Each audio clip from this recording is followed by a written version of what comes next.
ठीक है, recording start कर लिए, राइट? ओके।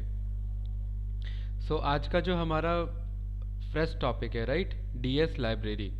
तो डीएस लाइब्रेरी के बारे में हम थोड़ा सा देखेंगे। एंड पाइथन आप लोगों ने ऑलरेडी कंप्लीट किया हुआ है, राइट? जो आप लोगों का बैच है वो डेटा एनालिटिक्स से रिलेटेड है, तो यहाँ पर मैं रीनेम कर लेता हूँ। ठीक, जब आप लोगों ने एडमिशन लिया होगा तो डेटा एनालिटिक्स के बारे में थोड़ा सा ओवरव्यू दिया होगा, बताया होगा कि पाइथन क्यों इम्पोर्टेंट है, पाइथन के बेस पे आगे क्या क्या लाइब्रेरीज हम करेंगे। एंड आई थिंक अब आपको थोड़ा बहुत कॉन्फिडेंस भी आ रहा होगा कि कैसे पाइथन के बेसिस पे चीज़ें एनालाइज की जाती हैं, पाइथन कैसे हम यूज़ कर सकते हैं कोडिंग लैंग्वेज में। और not just only in data analytics field, Python का यूज़ हम आगे भी कर सकते हैं फर्दर, अगर हमें सॉफ्टवेयर डेवलपमेंट के फील्ड में जाना हो या किसी और फील्ड में। एक लॉजिकल अंडरस्टैंडिंग एक डेवलप हो गया, राइट? यस या नो? क्यों भाई अरुण? थोड़ा बहुत तो आइडिया मिल गया होगा। Yes sir. कोडिंग वोडिंग लाइन कैसे चलती है, कोड कैसे काम करते हैं, किस तरीके से लॉजिक्स बनाए जाते हैं, कैसे प्रॉब्लम को सॉर्ट आउट किया जाता है, चाहे वो वेब स्क्रैपिंग से रिलेटेड हो, चाहे वो सॉफ्टवेयर मेकिंग प्रोसेस हो, एक थोड़ा बहुत आइडिया मिल गया होगा, राइट? लेकिन जब हम डेटा एनालिटिक्स की बात करते हैं तो अभी तक हमने जो पाइथन पढ़ा वो ना ज़रूरत से ज़्यादा पाइथन पढ़ लिया, अगर मैं सच आपको बताऊं। हमारा जो पाइथन रिक्वायर्ड था वो आपका फंक्शन तक और कुछ आपके जो है वो लाइब्रेरीज की रिक्वायरमेंट थी, जैसे फाइल हैंडलिंग सीख लिया फंक्शन तक, तो वहाँ से हम डीए स्टार्ट कर सकते थे। लेकिन एक बेस बिल्डिंग के लिए आपका प्रॉपर पाइथन का ट्रेनिंग चला है, सो दैट इन फ्यूचर भी आपको रिक्वायरमेंट पड़े तो आप कोई भी प्रोग्रामिंग लैंग्वेज में स्विच कर सकते हो। क्योंकि नॉट जस्ट ओनली पाइथन आपने डेटा एनालिटिक्स के लिए पढ़ा है, आपने पाइथन पूरा एक कोडिंग लाइन के लिए पढ़ा है, पूरा एक आईटी का नॉलेज लेने के लिए। जब हम डेटा एनालिटिक्स की बात करते हैं तो डेटा एनालिटिक्स विदाउट पाइथन तो पॉसिबल नहीं है, लेकिन ऐसा नहीं है कि जस्ट पाइथन के बेसिस पे डेटा एनालिटिक्स आपका हो जाएगा। डेटा एनालिटिक्स का मेन पर्पस होता है कि डेटा को एनालाइज करना। अब डेटा को एनालाइज हम किस किस बेसिस पे कर सकते हैं? फर्स्ट ऑफ ऑल हम पे डेटा होना चाहिए। डेटा एनालिटिक्स में हम जो पढ़ेंगे वो ये पढ़ेंगे कि डिफरेंट सोर्सेज से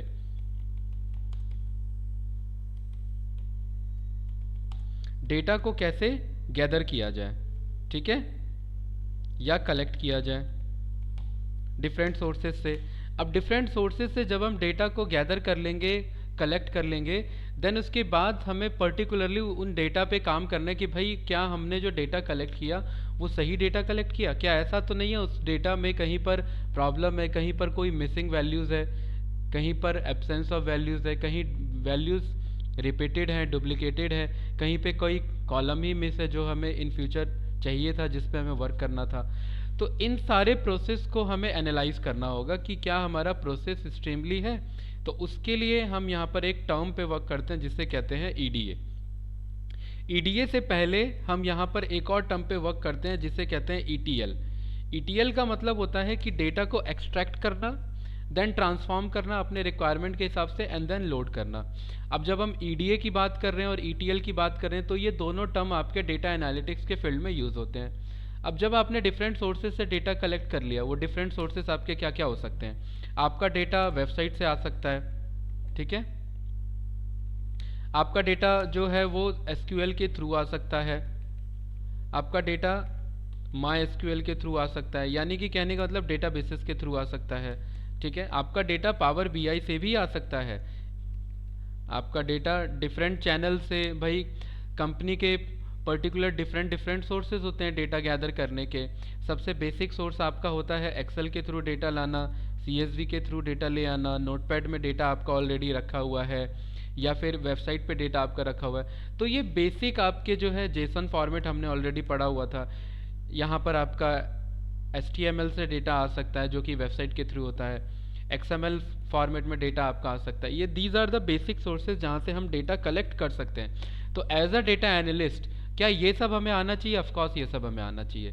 इनमें से कुछ सारी चीज़ें हमने ऑलरेडी पढ़ी हुई हैं कि भाई पाइथन में SQL MySQL से डेटा कैसे यहाँ मंगाते हैं, वो हमने ऑलरेडी देखा हुआ है। जब हम पे डेटा एक बार आ गया उसके बाद का हमारा प्रोसेस होता है कि भाई इस डेटा के बाद अब हम इस डेटा पे क्या करेंगे? ईटीएल ऑपरेशन परफॉर्म करेंगे। ईटीएल का मतलब हमने एक्सट्रैक्ट तो कर लिया, EXTRACT एक्सट्रैक्ट कर लिया। अब उस डेटा को अपने रिक्वायरमेंट के हिसाब से ट्रांसफॉर्म करेंगे, TRANSFORM, एंड देन फिर उसको लोड कर लेंगे अपने जहाँ पर रिक्वायरमेंट है मुझे भाई, हमें कहाँ पर लोड करना है, हमें पर्टिकुलर अपने वेबसाइट पे उसे डिप्लॉय कर देना है, तो वो प्रोसेस हम वहाँ पे डन कर लेंगे। एक्सट्रैक्ट करने का मतलब है कि डिफरेंट डिफरेंट सोर्सेज से डेटा को मंगाना। ट्रांसफॉर्म करने का मतलब है उस डेटा को अपने रिक्वायरमेंट के हिसाब से चेंज करना। और लोड करने का मतलब है कि अब वो डेटा फाइनली लोड होने के लिए रेडी है, अब उस पर वर्क किया जा सकता है, एनालाइज किया जा सकता है। अब वो एनालिसिस का काम कहाँ पर होगा, ईडीए में होगा। ईडीए के अंदर में हम पर्टिकुलरली डेटा को एक्सप्लोर करते हैं,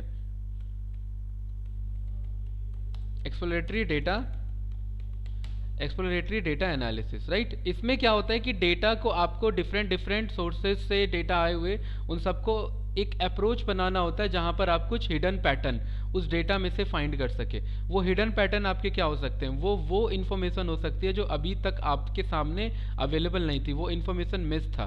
वो इन्फॉर्मेशन कैसे आप ग्रैब कर सकते हो, उसके लिए सिंपल सी बात है कि आप अपने डेटा को प्लॉट करो, और प्लॉट करने के लिए ये सारे आपके विजुअल्स आप यूज़ कर सकते हो। इन विजुअल से एक आइडिया लग सकता है कि आपका डेटा किस हिसाब से बिहेव कर रहा है, राइट। तो एक्सप्लोरेटरी डेटा एनालिसिस में आप यही काम करते हैं। पैटर्न्स में हम आउटलायर्स को चेक करते हैं, फीचर्स ऑफ डेटा चेक करते हैं। आउटलायर्स, ये फीचर्स, ये सब टर्म मैं आपको बताऊंगा अभी, राइट। अभी जस्ट एक बेसिक आइडिया दे रहा हूँ। तो ईडीए के अंदर आप ये ऑपरेशन परफॉर्म करेंगे। इन जनरल अगर मैं ईडीए की बात करूं तो ईडीए में आपको डेटा को एक्सप्लोर करना होता है, और समथिंग यही आपका काम होगा as a data analyst, right. Exploratory data analysis से थोड़ा सा ब्रेक कर देते हैं इधर, ठीक है।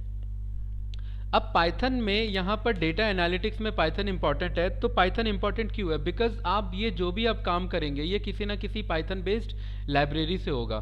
तो वो पाइथन की कौन कौन सी लाइब्रेरीज है जो यहाँ डेटा एनालिटिक्स में आपको रिक्वायर्ड है, कौन कौन सी लाइब्रेरीज। भाई यहाँ पर सबसे पहले आप नम्पी पे वर्क करते हैं, देन फिर आप पांडास पे वर्क करते हैं, देन आपको अगर अपने विजुअल्स प्लॉट करने हैं तो मैट प्लॉट लिब पे आप काम करते हैं। इसी के बाद एक दूसरा आपका लाइब्रेरी आ जाता है, सी बॉन्ड पे आप काम करते हैं। अगर हम पे टाइम मिलेगा तो हम प्लॉटली पे भी काम करेंगे, राइट। और यहाँ के बाद से आपका दूसरा एक डोमेन स्टार्ट हो जाता है जिसे कहते हैं मशीन लर्निंग। यहाँ तक डेटा एनालिटिक्स है और यहाँ से है मशीन लर्निंग। ये सब तो पाइथन के लाइब्रेरीज हैं जो हमें आपको पढ़ने हैं। नम्पी क्या होता है, नम्पी का मतलब होता है न्यूमेरिकल पाइथन, और हमारा बेसिक जो स्टार्ट होगा वो यहीं से होगा, न्यूमेरिकल पाइथन से। न्यूमेरिकल पाइथन में आप क्या करते हैं कि पाइथन को न्यूमेरिकली ट्रांसफॉर्म करके पाइथन से न्यूमेरिकल एनालिसिस हम करवा सकते हैं। अभी थोड़ा डिटेल में मैं बताऊंगा। इसमें इन जनरली आप एरेज पे काम करते हैं। एरेज का मतलब है कि आपको कुछ अगर साइंटिफिक कैलकुलेशन करना हो,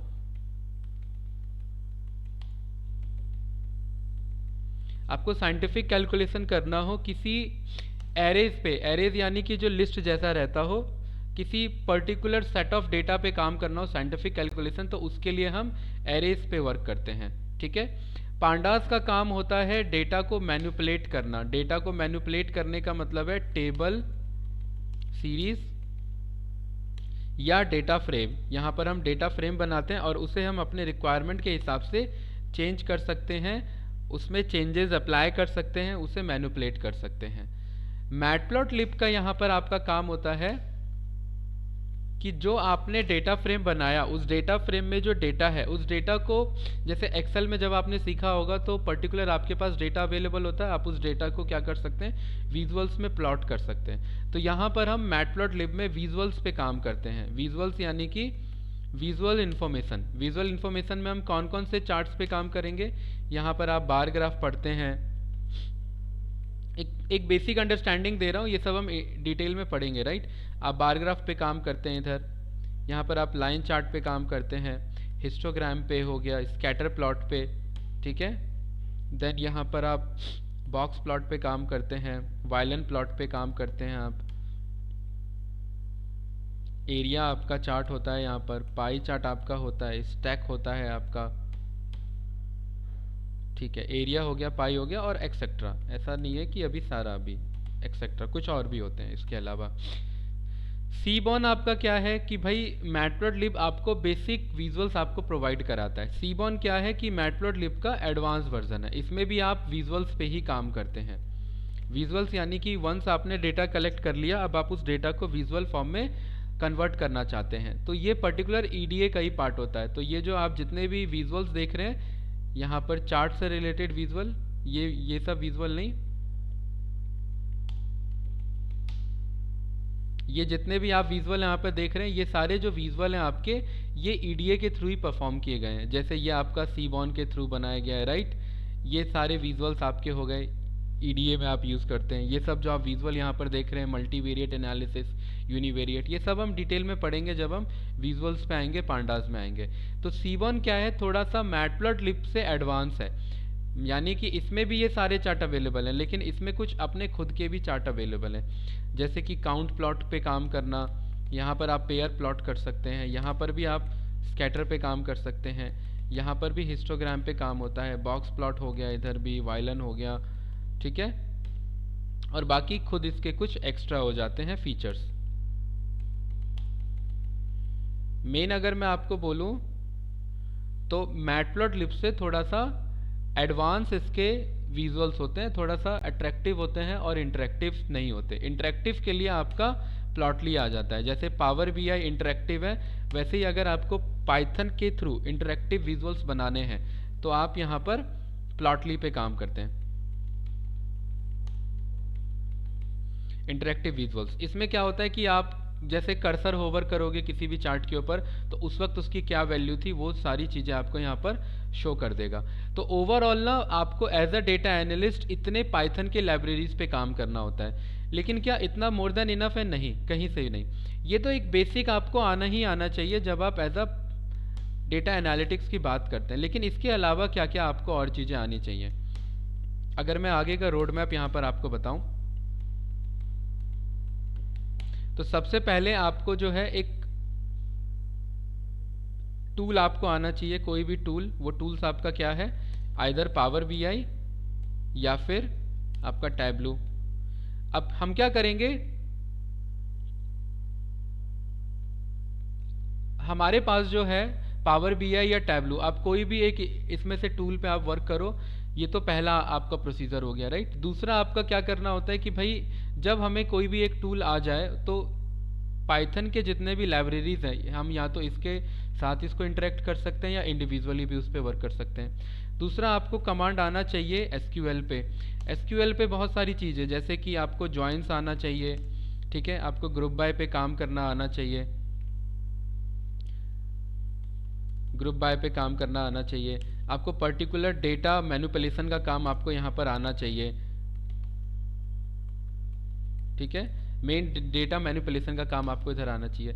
एक्सेल के भी कुछ बेसिक फीचर्स आपको आने चाहिए, जैसे कि एच लुकअप पे काम करना, वी लुकअप पे काम करना, आपका जो है मैच फंक्शन पे काम करना, बाकी जितने भी सम हो गया, सम एक्स हो गया, मिनिमम हो गया, मैक्सिमम हो गया, काउंट हो गया, ये सब तो बेसिक फंक्शंस आपके हैं ही, ठीक है।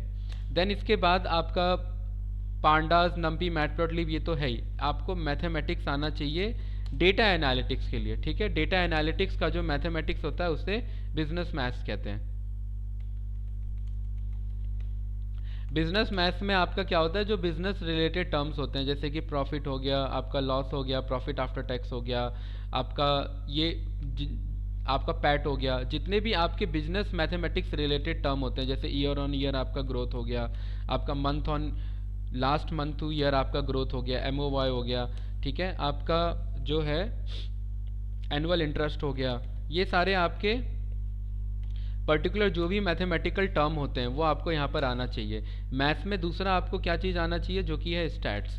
स्टैट्स में आपको प्रोबेबिलिटी और स्टैटिस्टिक्स दोनों आनी चाहिए। स्टैटिस्टिक्स में आपका दो टाइप का स्टैटिस्टिक्स होता है, ये सब हम आगे पढ़ेंगे, ये सब हमारा टॉपिक रहेगा। एक्सेल, आप एक्सेल के जो टीचर होते हैं वो आपको बताएंगे, ठीक है। सीक्वल मैंने आपको ऑलरेडी बता रखा है। ये टैब्लू या पावर बीआई दोनों में से कोई एक वो आप ऑलरेडी सीख ही लोगे। मैथमेटिक्स हम यहाँ पर स्टैटिस्टिक्स में डन करेंगे ही उसे। स्टैटिस्टिक्स में हम डिस्क्रिप्टिव और इन्फ्रेंशियल स्टैटिस्टिक्स के बारे में हम पढ़ते हैं। इसके अंदर पर्टिकुलर आपको सैंपल पे, पॉपुलेशन पे, उसके बाद आपका स्टैट से रिलेटेड जो हो गया मिनिमम वैल्यू निकालना, मैक्सिमम वैल्यू निकालना, काउंट निकालना, डिस्टिंक्ट काउंट निकालना, आपका स्टैंडर्ड डिवीजन निकालना, वेरिएंस आपका निकालना, ये सब कुछ आपके बेसिक स्टैटिस्टिकल टर्म है जो आपको पता होने चाहिए, राइट। सो बिजनेस स्टैट्स और बिजनेस मैथ्स आपका यहाँ पे रिक्वायरमेंट होता है ओवरऑल अगर हम बात करें तो।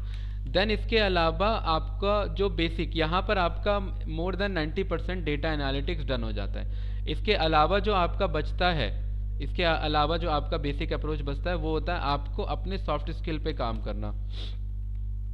सॉफ्ट स्किल में आप अपने कम्युनिकेशन पे काम कर सकते हैं, आप अपना जो भी आपका डीलिंग होता है, क्लाइंट डीलिंग हो गया या फिर आपका मैनेजमेंट से रिलेटेड हो गया, लीडरशिप से रिलेटेड हो गया, आप अपने वर्क को कैसे मैनेज करते हैं, वो सारी चीज़ें आप यहाँ सॉफ्ट स्किल में वो सारी चीज़ों का आप शोकेस करते हैं। तो ओवरऑल जब आप अपना रिज्यूमे बनाएंगे तो एटलीस्ट इंटरव्यूअर इतना तो एक्सपेक्ट आपसे करके चलेगा कि भाई ये सारी चीज़ें आपको एटलीस्ट आती हैं, अगर एज अ डेटा एनालिस्ट की बात करें, राइट। तो डेटा एनालिस्ट का मेन काम ही यही होता है कि भाई डेटा गैदर करना और उसे एनालाइज करके फाइनली रिमार्क सबमिट करके दे देना। रिमार्क लिखने के लिए कि भाई ये पर्टिकुलर डेटा क्या कहता है, अगर मेरा मंथ ऑन मंथ सेल्स है तो वो इंक्रीज़ हो रहा है तो वो आपका किस परसेंटेज से इंक्रीज़ हो रहा है, डिक्रीज़ हो रहा है तो किस परसेंटेज से डिक्रीज़ हो रहा है, ये सारे अप्रोचेस आपको पता होने चाहिए, राइट। आई थिंक कोई कन्फ्यूज़न नहीं होगा, कोई डाउट इसमें बताइए। ओके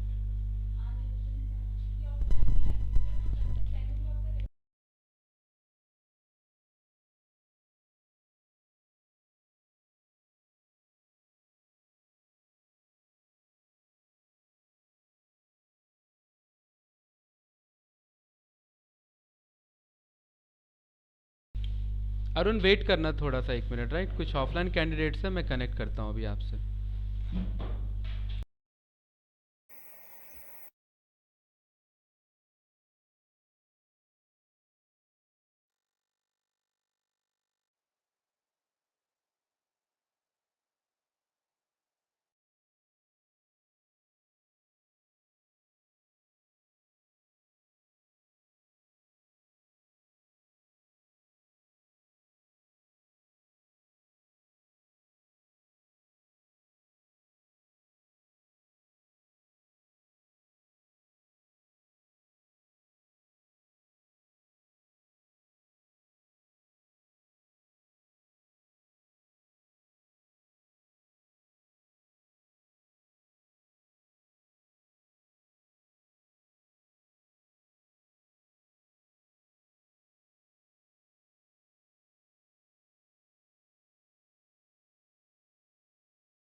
ठीक है अरुण, आवाज़ आ रही है मेरी? आ रही है सर। ठीक है, ओके।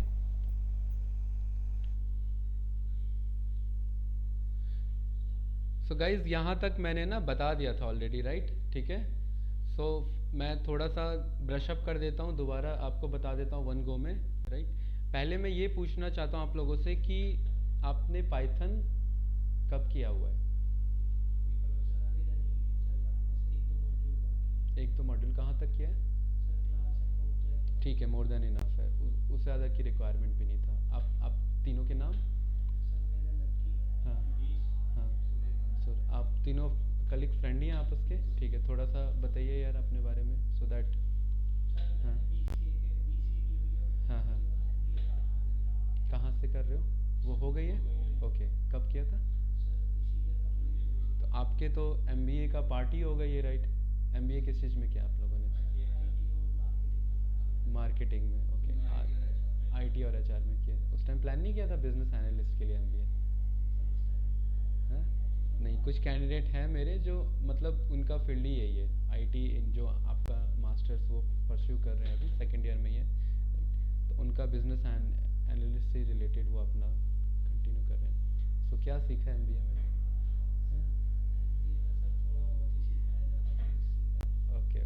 चलिए कोई इशू नहीं है। अभी आप लोगों का क्या प्लानिंग क्या है आगे का? डेटा एनालिस्ट वर्क करना है आप। नाम क्या बताया था आप तीनों ने?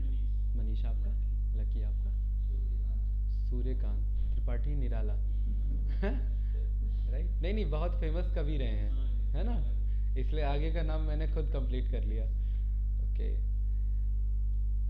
तो डेटा एनालिस्ट के बारे में क्या आप लोगों को आइडिया थोड़ा सा? अभी मैंने बहुत सारी चीज़ें यहाँ पे एक्सप्लेन कर दिया, मैं दोबारा ब्रशअप करा दूंगा, फिर भी मैं चाहता हूँ आप लोगों को क्या इन्फॉर्मेशन है।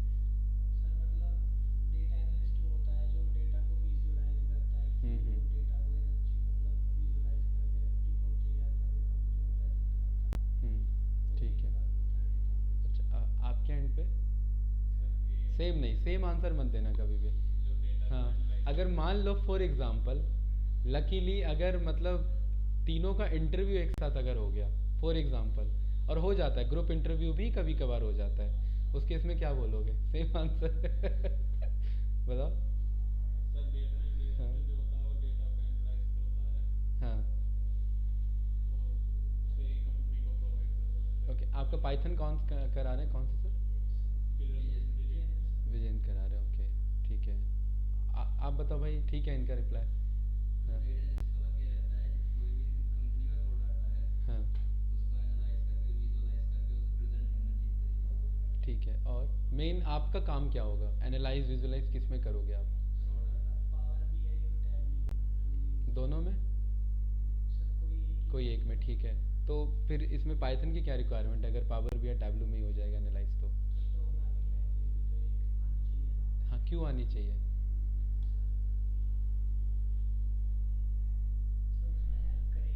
क्या, कैसे?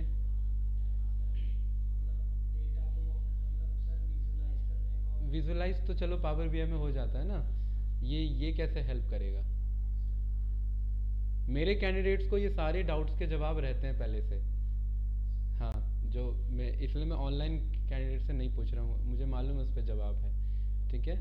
मैं आपसे इसीलिए पूछ रहा हूँ बिकॉज ये ना सबसे फर्स्ट क्लास है, इसमें क्लियर हो जाएगा तो आगे लॉन्ग टर्म के लिए क्लियर रहेगा, है ना। क्यों पाइथन क्यों सीखा है आपने डेटा एनालिटिक्स के लिए, जब पावर बीआई में ही हो सकता था डेटा एनालिसिस, तो पाइथन क्यों सीखा है? सोचो थोड़ा सा यार, आपने सीखा है ना। हाँ, कुछ तो एक स्पेसिफिक कारण होगा ना कि भाई पाइथन सीख के आए हैं, क्या रीज़न हो सकता है?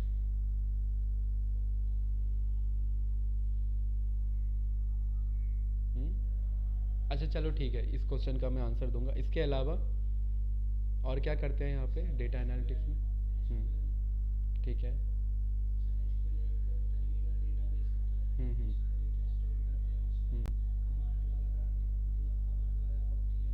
हम्म। ठीक है, और आप मनीष? राइट, हाँ बताइए। वो तो होता ही है हाँ, रॉ डेटा को मैं ये चाहता हूँ कि इमेजिन करो कि आप अगर कंपनी के मालिक हो, आप तीनों तीनों एक कंपनी चलाते हो मिलके, तो आप लोगों का at the end of month, अगर मैं आपकी कंपनी में काम करता हूँ और मैं आपकी कंपनी का टेक केयर हूँ, मतलब टेक कैरियर मैं ही हूँ, मैं ही देख रहा हूँ, आप सब बस मौज कर रहे हो, ये एग्जाम्पल की बात है राइट। तो 3 महीने में या 2 महीने में मेरे से क्या सवाल पूछोगे आप लोग बाहर से आए अपना, आप लोग, आप कंपनी आप ही की है लेकिन देख मैं रहा हूँ, तो क्या क्वेश्चन हो सकते हैं आपके मेरे से? हाँ नहीं, बिल्कुल जेन्युइन बताओ क्या रहेंगे। रिपोर्ट्स बहुत अच्छा है, ठीक है, और क्या प्रॉफिट है, क्या लॉस है, और हाँ, बहुत बढ़िया, सेल्स कितना रहा, प्रॉफिट क्या रहा, लॉस क्या रहा, ठीक है, 3 डिटेल हो गई, और चौथी? बिल्कुल सही, 4 पॉइंट की फोरकास्ट हमें करना है कि अगले मंथ का सेल्स इंक्रीज करना है। पांचवा मनीष? भाई आपकी कंपनी है, इमेजिन करो अभी लग रहा है आप इमेजिन नहीं कर पा रहे हैं। हाँ हाँ, बहुत बढ़िया, पांचों पॉइंट बता दिए एक बंदे ने, एक उन्होंने बताया, आपका रह गया है। हैं? हाँ बिल्कुल हो सकता है, 6 पॉइंट हो गया, मैं समझ गया। सातवां?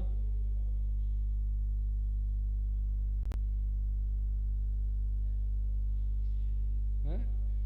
भाई आगे फ्यूचर हमारी स्ट्रेटेजी क्या हो सकती है, राइट? ठीक है, हमारे कॉम्पिटिटर्स क्या कर रहे हैं, कॉम्पिटिटर का सेल्स रेवेन्यू क्या चल रहा है, हमारा सेल्स रेवेन्यू क्या चल रहा है, ये सब आपके क्वेश्चन होंगे ना। भाई कितना पैसा लास्ट 3 महीने में एक्सपेंस हुआ? अगर 3 महीने में मैं आप तीनों गए घूमने और मैंने करोड़ों रुपए डुबा दिए तो पूछोगे नहीं क्या? भाई लास्ट 3 मंथ में मैंने कितना एक्सपेंस किया, एक्सपेंस मतलब मैंने कितना खर्चा किया, और लास्ट 3 महीने में अगर मैंने इतना खर्चा किया, मान लेते मैंने एडवर्टाइज किया, तो उससे मुझे क्या प्रॉफिट मिला? ये क्वेश्चंस आपके होंगे ना। तो डेटा एनालिस्ट का मेन काम ही यही होता है कि जब आप कंपनी में काम करोगे, तो आप किसी XYZ कंपनी में काम करोगे, उस XYZ कंपनी में आप as a data analyst work करोगे, वेदर सीनियर वर्क करो, जूनियर वर्क करो, या जस्ट इंटर्न वर्क करो, काम तो वही करोगे। तो उन कंपनी के पास किसी और कंपनी का डेटा आ रहा है, उन कंपनी के पास किसी और कंपनी का डेटा आ रहा है, और वो कहाँ कहाँ से आ रहा है वो सब अभी बताऊंगा, सारे रिसोर्सेज से। और उसके बाद वो डेटा आपके पास आ रहा है, और उन्होंने कुछ अपने प्रॉब्लम्स लिखे हुए हैं कि भाई हमारा सेल्स कम है, हमारा रेवेन्यू कम है, हम प्रॉफिट नहीं बना पा रहे हैं, हमारा लॉस बहुत ज़्यादा हो रहा है, हमारे कॉम्पिटिटर सेम काम कर रहे हैं लेकिन उनका प्रॉफिट बहुत अच्छा है, राइट? तो ये सारे क्वेश्चंस वो अपने पुटअप करके मेंशन करके ऑलरेडी आपके सामने रखेंगे। आपके पास जब वो डेटा आएगा तो डेटा के साथ एक ड्राफ्ट भी आता है, वो ड्राफ्ट आपके पास आएगा रिटर्न PDF फॉर्मेट में। उस ड्राफ्ट में आपको देखना होगा कि मुझे करना क्या है, मुझे एनालिसिस किस चीज़ की करनी है। भाई इसमें ऐसा तो नहीं है डेटा उठाया कुछ विजुअल्स बना दी बना के दे दिया, क्या इसके लिए पाइथन आना चाहिए? ये काम तो एक्सेल में भी हो सकता था। इतने काम के लिए पाइथन क्यों सीखे फिर? इतने ही काम के लिए बंदा कोडिंग क्यों सीखे? कोडिंग आप लोगों ने 2-3 महीने तो टाइम दिया होगा ना, टाइम लगा कि नहीं लगा? भाई जब चार्ट ही बनाना था तो उसके लिए कोडिंग क्यों सीखा फिर हमने? अगर चार्ट्स ही हमें बनाने थे तो पावर BI में डालते बन जाते चार्ट्स। रीज़न ये है कि जब आप कोड के थ्रू एनालिसिस करते हैं तो आपके पास पूरा कंट्रोल होता है कि आपको क्या चाहिए। जब आप टूल के थ्रू एनालिसिस करते हैं तो वो लिमिटेड होता है, भाई आप यही चार्ट बना सकते हैं, आप इसी चीज़ को एनालाइज कर सकते हैं। आप मल्टीपल चीज़ों को एनालाइज करोगे तो टूल भी हैंग हो सकता है। आपका डेटा का लिमिट होता है, आपका शेयरिंग का लिमिट होता है, आप सबको शेयर नहीं कर सकते हैं, बहुत सारे कंस्ट्रेंट होते हैं। लेकिन जब आप किसी कोडिंग लैंग्वेज के थ्रू एनालाइज करते हैं तो आप हर डायमेंशन में वर्क कर सकते हैं। आप इसको वेबसाइट पे पब्लिश कर सकते हैं, आप इसे क्लाइंट्स के साथ शेयर कर सकते हैं, आपके पास पूरा सोर्स कोड है। कल को चेंजेस की रिक्वायर्ड हो तो आप कोड में चेंज करके अपने रिजल्ट को चेंज कर सकते हैं, आप फोरकास्ट कर सकते हैं, आप डीपली एनालाइज कर सकते हैं। इसीलिए हमें कोडिंग की रिक्वायरमेंट है। कोडिंग जो आप लोगों ने पढ़ा है वो ज़रूरत से ज़्यादा पढ़ा हुआ है। जो मैंने क्वेश्चन पूछा था ना कि क्या पाइथन की सच में रिक्वायरमेंट है, अगर मैं बोलूँ एज अ डेटा एनालिस्ट, अगर आपको पावर BI बहुत अच्छे से आता है और पाइथन बहुत हल्का आता है, बहुत हल्का मतलब आप बस लूप चलाना जानते हो और फंक्शन बनाना चाहते हो, बस इतना आता है, तो भी आप डेटा एनालिस्ट के लिए क्वालिफाइड हो, तो भी क्वालिफाइड हो। क्यों? क्योंकि सारा काम वहाँ पर आपको जो है या तो एक्सेल पे करना पड़ेगा, आप डेटा एनालिस्ट हो तो एक्सेल पे काम करना ही पड़ेगा, या तो दूसरा सारा काम आपको SQL पे करना पड़ेगा, या तीसरा सारा काम आपको पावर BI पे करना पड़ेगा। चौथा काम तब आता है जब आप कंफर्टेबल महसूस करते हो कि भाई ये सारा काम तो मैं पाइथन से भी कर सकता हूँ, तो क्यों ना उसी से कर लूँ। वो आपको कंफर्टेबल प्रोवाइड करता है, क्योंकि कोड आपने देखा लिखना ईजी होता है, और टूल्स में सारी चीज़ें अवेलेबल नहीं होते, कुछ लिमिट्स होते हैं आपके, और टूल हैंग भी करता है। भाई पावर BI पे जब आप काम करोगे तो 1 GB से ज़्यादा फाइल उसमें लोड नहीं कर सकते, आप एक्सेल में काम करोगे नहीं लोड कर सकते। 10 मिलियंस तक ही रोज पे आप उस पर काम कर सकते हैं। आपने एडवांस एक्सेल सीखा है ना? यस या नो? नहीं सीखा? अभी तो बोला था। हाँ, अच्छा रिक्वायरमेंट है, एक्सेल हो गया आप लोगों का? अभी नहीं हुआ। उसमें एक अपना रोज का लिमिट होता है। भाई क्या आपकी कंपनी का डेटा बस 10,000 रोज तक है? ऐसा थोड़ा ना हो सकता है। भाई अमेजोन का अगर एग्जाम्पल ले तो उस पर तो करोड़ों डेटा है, तो क्या करोड़ों डेटा एक्सेल में आ जाएगा? नहीं आएगा। वो डेटा कहाँ जाना चाहिए फिर?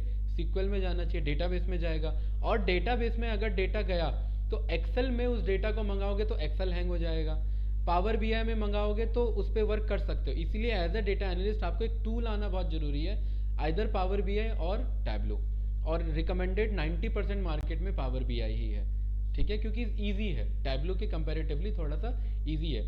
लेकिन सवाल ये है कि फिर हम पांडास, नम्पी, इन सब में डेटा एनालिटिक्स करते क्यों है पाइथन के थ्रू?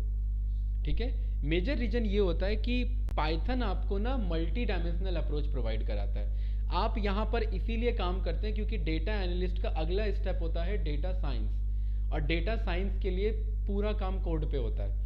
और एक्चुअली डेटा एनालिस्ट जो है ना वो डेटा साइंस का सबसेट है। आप उनके लिए काम कर रहे हैं, आपका काम आगे कहाँ जाएगा? डेटा साइंटिस्ट वालों के पास जाएगा, और वो सारा काम किस में करते हैं?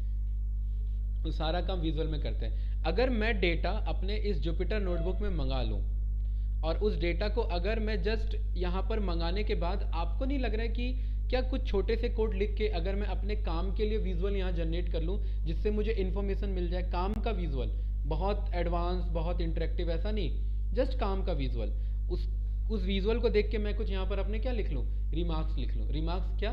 कि भाई जनवरी में सेल्स ज़्यादा था, फरवरी में कम हो गया, उसके पीछे माइट भी ये रीज़न हो सकते हैं। ये हमारे लिस्ट ऑफ वेंडर्स हैं जिन जिन से हम सामान मंगाते हैं, और इन्होंने चार्जेस अचानक से ये ज़्यादा इंक्रीज़ कर दिए, तो उस चक्कर में हमारा प्रोडक्ट का कॉस्ट प्राइस इंक्रीज़ हो गया, और उससे क्या हो रहा है कि डिमांड कम हो चुकी है। तो ये सब आप अपने रिमार्क्स मेंशन कर सकते हैं। तो आपके एनालिसिस के लिए जो विजुअल्स आपको हेल्प करते हैं वो आप यहाँ पर मैटप्लॉटलिब सीबॉन में काम करते हैं। इसका मतलब ये नहीं है कि ये आप क्लाइंट को देंगे, नहीं, इसका मतलब ये कि ये आपने एनालाइज किया। भाई जैसे अगर आपको कुछ मैथ का क्वेश्चन सॉल्व करना होता है, बचपन में आप लोगों ने किया होगा, तो रफ पेपर पे काम करते थे ना, या बोर्ड के एग्जाम में भी वैसे ही लिख के आते थे रफ वाला? कैसा लिख के आते थे? Proper neat and clean. तो ये एक्चुअली रफ वर्क है। इसका proper neat and clean work क्या होता है? पावर बीआई में ट्रांसफर करना, वो प्रेजेंटेशन होता है, राइट? आप एनालिसिस कहाँ पे करते हैं? यहाँ पर करते हैं, और इस एनालिसिस को फाइनल प्रेजेंट कहाँ पर करते हैं? पावर बीआई पे या फिर पीपीटी पे, प्रेजेंटेशन पे। आप अपने कुछ स्लाइड्स कट कर लेते हैं यहाँ से, आप अपने विजुअल्स कट कर लेते हैं, या खुद का विजुअल वहाँ बना लेते हैं, अपने रिमार्क्स मेंशन कर लेते हैं और प्रेजेंट करते हैं। ये कभी भी जुपिटर नोटबुक का कोड प्रेजेंटेशन में नहीं जाता, लेकिन जा सकता है। क्यों जा सकता है? क्योंकि ये बना ही प्रेजेंटेशन के लिए ये भी है। आप इसमें कोड को हाइड कर लो और इसी में विजुअल आ जाता है और उसे प्रेजेंट कर दो। यस या नो? कोई डाउट? भाई यहाँ पर मैं थोड़ा सा आपको विजुअल दिखाना चाहता हूँ कि विजुअल दिखता कैसा है।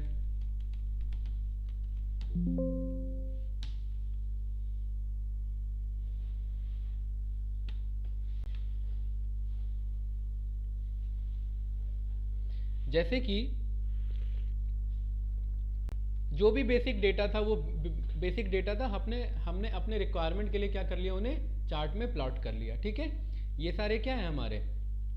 ये सारे एक बेसिक विजुअल्स हैं जो हम कोड के थ्रू, समथिंग यहाँ पर ये इसका कोड लिखा हुआ है और हमने क्या किया हुआ है, इसे प्लॉट किया हुआ है। देख रहे हैं, ये सारे हमारे कोड हैं और हमने अपने रिक्वायरमेंट के हिसाब से इन्हें क्या किया हुआ है, प्लॉट किया हुआ है। और ये बेसिक है, ऐसा नहीं है कि हमें बहुत ही मतलब बहुत बड़ा डिज़ाइनर बन जाना है, पेब्लो पिकासो की पेंटिंग बना देनी है, ऐसा कुछ नहीं है। ये एक बेसिक एनालिसिस।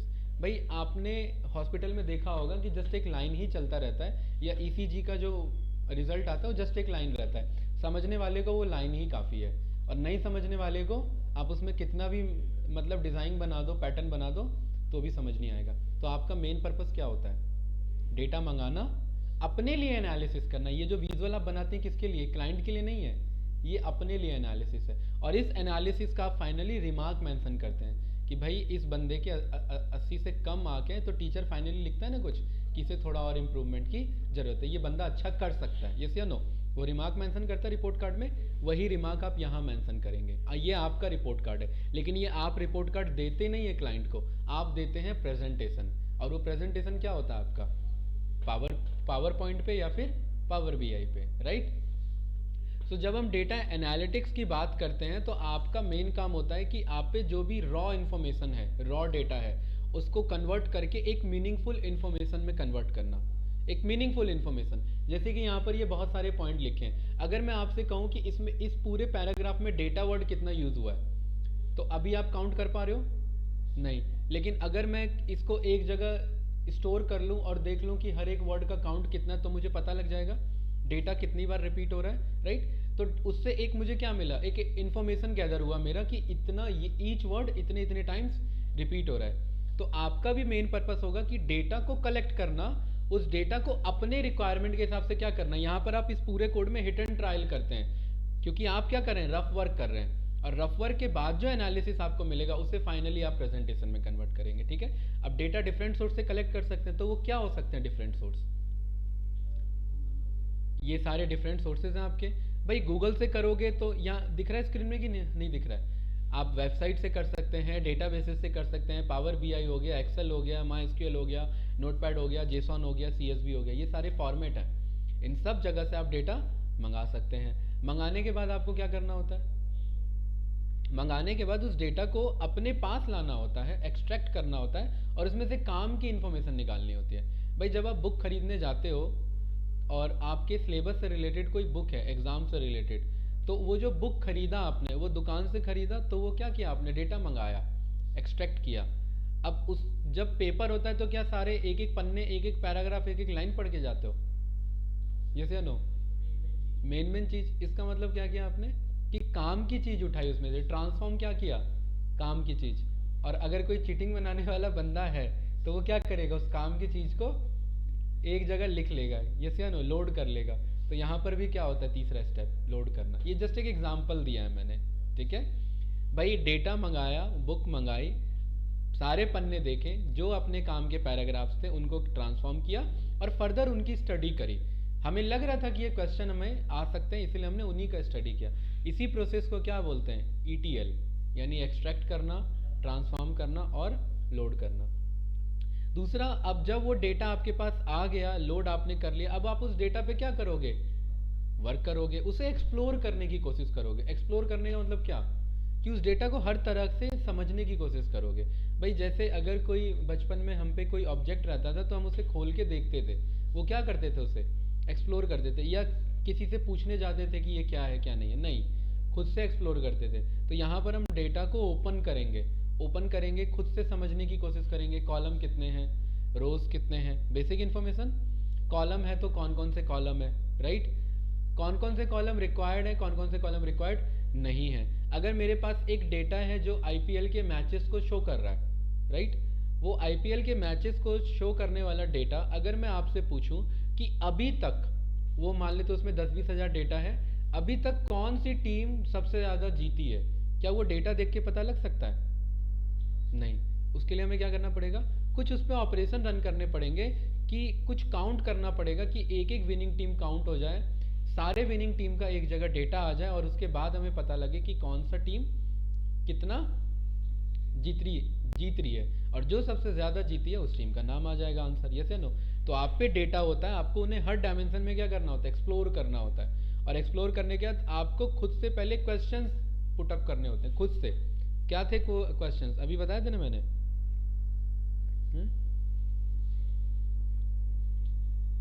अगर आईपीएल का डेटा है तो क्या क्या क्वेश्चन हो सकते हैं? श्रीकांत नहीं, सॉरी, सूर्यकांत, हाँ। भाई मैच तो तीनों बंदे देखते होंगे, इंडिया में तो कोई बहुत विरले ही लोग हैं जो मैच ना देखते हो। नहीं देखते मैच? अच्छा, कौन सा डोमेन फेवरेट है आपका? चलो आपसे पूछूंगा। मैं ये क्वेश्चन इसीलिए पूछ रहा हूँ क्योंकि डेटा एनालिस्ट में अगर आपको अपना डोमेन पता है तो आप उस डोमेन के खिलाड़ी हो फिर, क्योंकि यही डेटा एनालिस्ट आगे जाके बनता है स्पोर्ट एनालिस्ट। आप देखते हो ना, कमेंट्री चल रही होती है, शुभमन गिल का नाम आया, उसका टोटल मैच आ गया, स्ट्राइक रेट क्या है, कितने बॉल फेस किए हैं उसने, किस स्ट्राइक रेट पे फेस किए हैं उसने, ओवरऑल कितने रन बनाए, टोटल कितने हैं, एवरेज कितना है, मैक्सिमम कितना है, कितनी बार जीरो पे आउट हुआ है, ये एक बंदे का इन्फॉर्मेशन है पूरा। और जैसे ही वो बंदा स्क्रीन पे आता है तो कमेंटेटर ना बोलता नहीं है कि शुभमन गिल का रिपोर्ट मंगाओ, नहीं, वो शुभमन गिल का रिपोर्ट आता है स्क्रीन पे तो वो उसे पढ़ता है, तो वो बताता है कि देखो भाई, इसी के बेस पे तो पता लगा था कि विराट कोहली ने सचिन तेंदुलकर जी के रन को चेस कर लिया आगे, उसी स्कोर से ही तो देख के पता लगा ना। तो यानी कि कहने का मतलब क्या है कि डेटा होगा तभी उसका एनालिसिस होगा, डेटा नहीं है तो उसका कोई एनालिसिस नहीं है, राइट। आपका डोमेन कौन सा, आपका फेवरेट डोमेन है, मतलब किस डोमेन का ज़्यादा आपको आइडिया है? पॉलिटिक्स हो सकता है, स्पोर्ट्स हो सकता है, हेल्थ हो सकता है, फाइनेंस हो सकता है, स्टॉक मार्केट हो सकता है, आपका कोई भी ऐसा डोमेन जिसमें आपको लग रहा है मेरी पकड़ है। ड्रीम 11 वाले गेम, फिर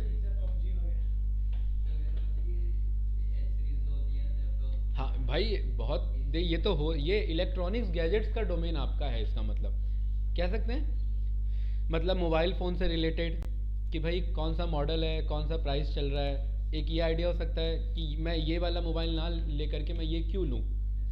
एक ये आप फाइनल रिमार्क दोगे ना मुझे, वो फाइनल रिमार्क क्यों दोगे आप मुझे।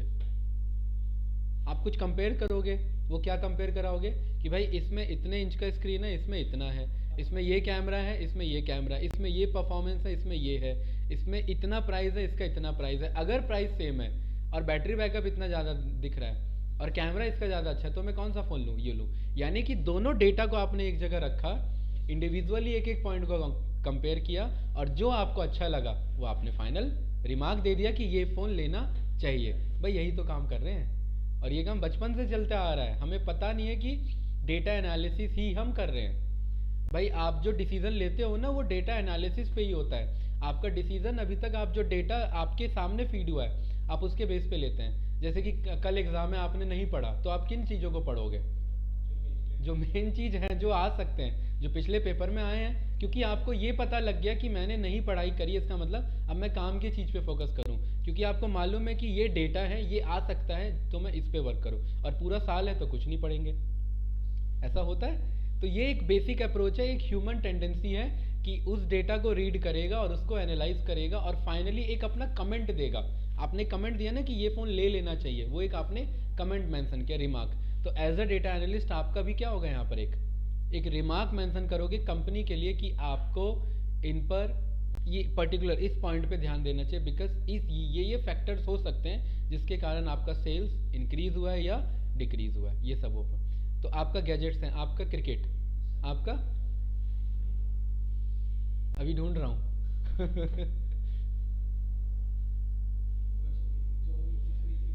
जिसमें मतलब आपको लग रहा है कि आप बैठ के डिबेट कर सकते हो। देखो डोमेन नॉलेज का मतलब क्या होता है कि उस पॉइंट पे आपको अचानक से भी बोला जाए, बोलने के लिए तो आप बोल लो, पहली बात। और दूसरी बात कि कोई गलत बोल रहा है तो आपको ये लगे कि यार ये गलत बोल रहा है, मुझे पता है सही क्या है, वो होता है डोमेन नॉलेज। और तीसरा ये कि आप डिबेट में पार्टिसिपेट कर सको, डिबेट का मतलब ग्रुप डिस्कशन में, क्योंकि डोमेन नॉलेज वाली कर सकते हैं ना। अब भाई जैसे क्रिकेट का एनालिसिस नहीं है, मैं बैठा दूंगा तो हो पाएगा बात, नहीं हो पाएगा। आपका है तो आप 5 मिनट 10 मिनट कम्युनिकेट कर सकते हो, आराम से कर सकते हो। क्यों कर सकते हो, क्योंकि आपको उस डोमेन का नॉलेज है। वैसे ही आपका एक अपना डोमेन होगा। क्या डोमेन है?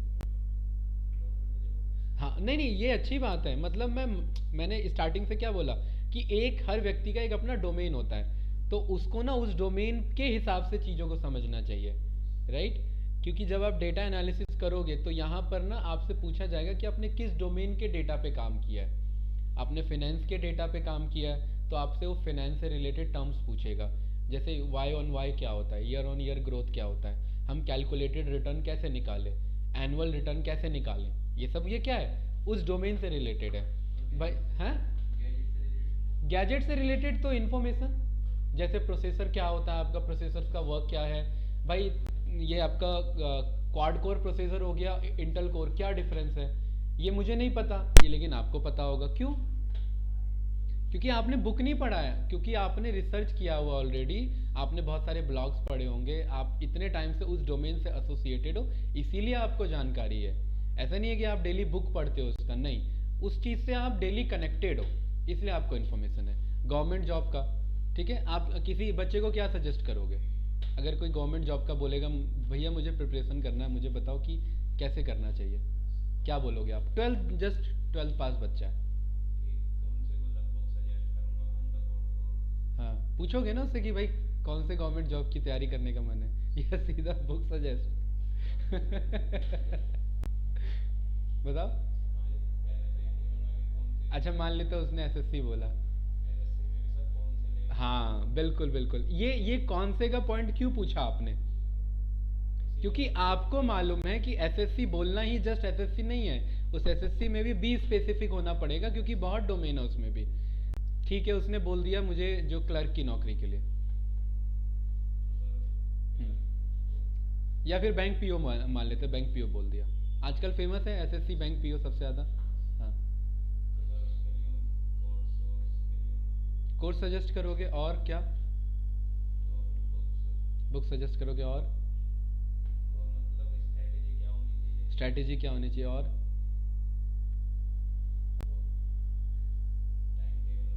बहुत बढ़िया, ये सारी चीज़ें सजेशन में आएंगी। ये सब क्यों आप बता पाए? क्योंकि वो आपका डोमेन का नॉलेज था, राइट। तो जब हम डेटा एनालिस्ट की बात करते हैं तो आपको अपना डोमेन पता होना चाहिए कि आप किस डोमेन के बंदे हो, और आपको डेटा एनालिस्ट को उसी डोमेन से समझने की कोशिश करनी है, ठीक है। अगर आपसे बोल दिया जाए कि मुझे इस पर्टिकुलर ये बेसिक एप्टीट्यूड मैथमेटिक्स की कौन सी बुक खरीदनी है मुझे बैंक पीओ के लिए, बताया ना आपने।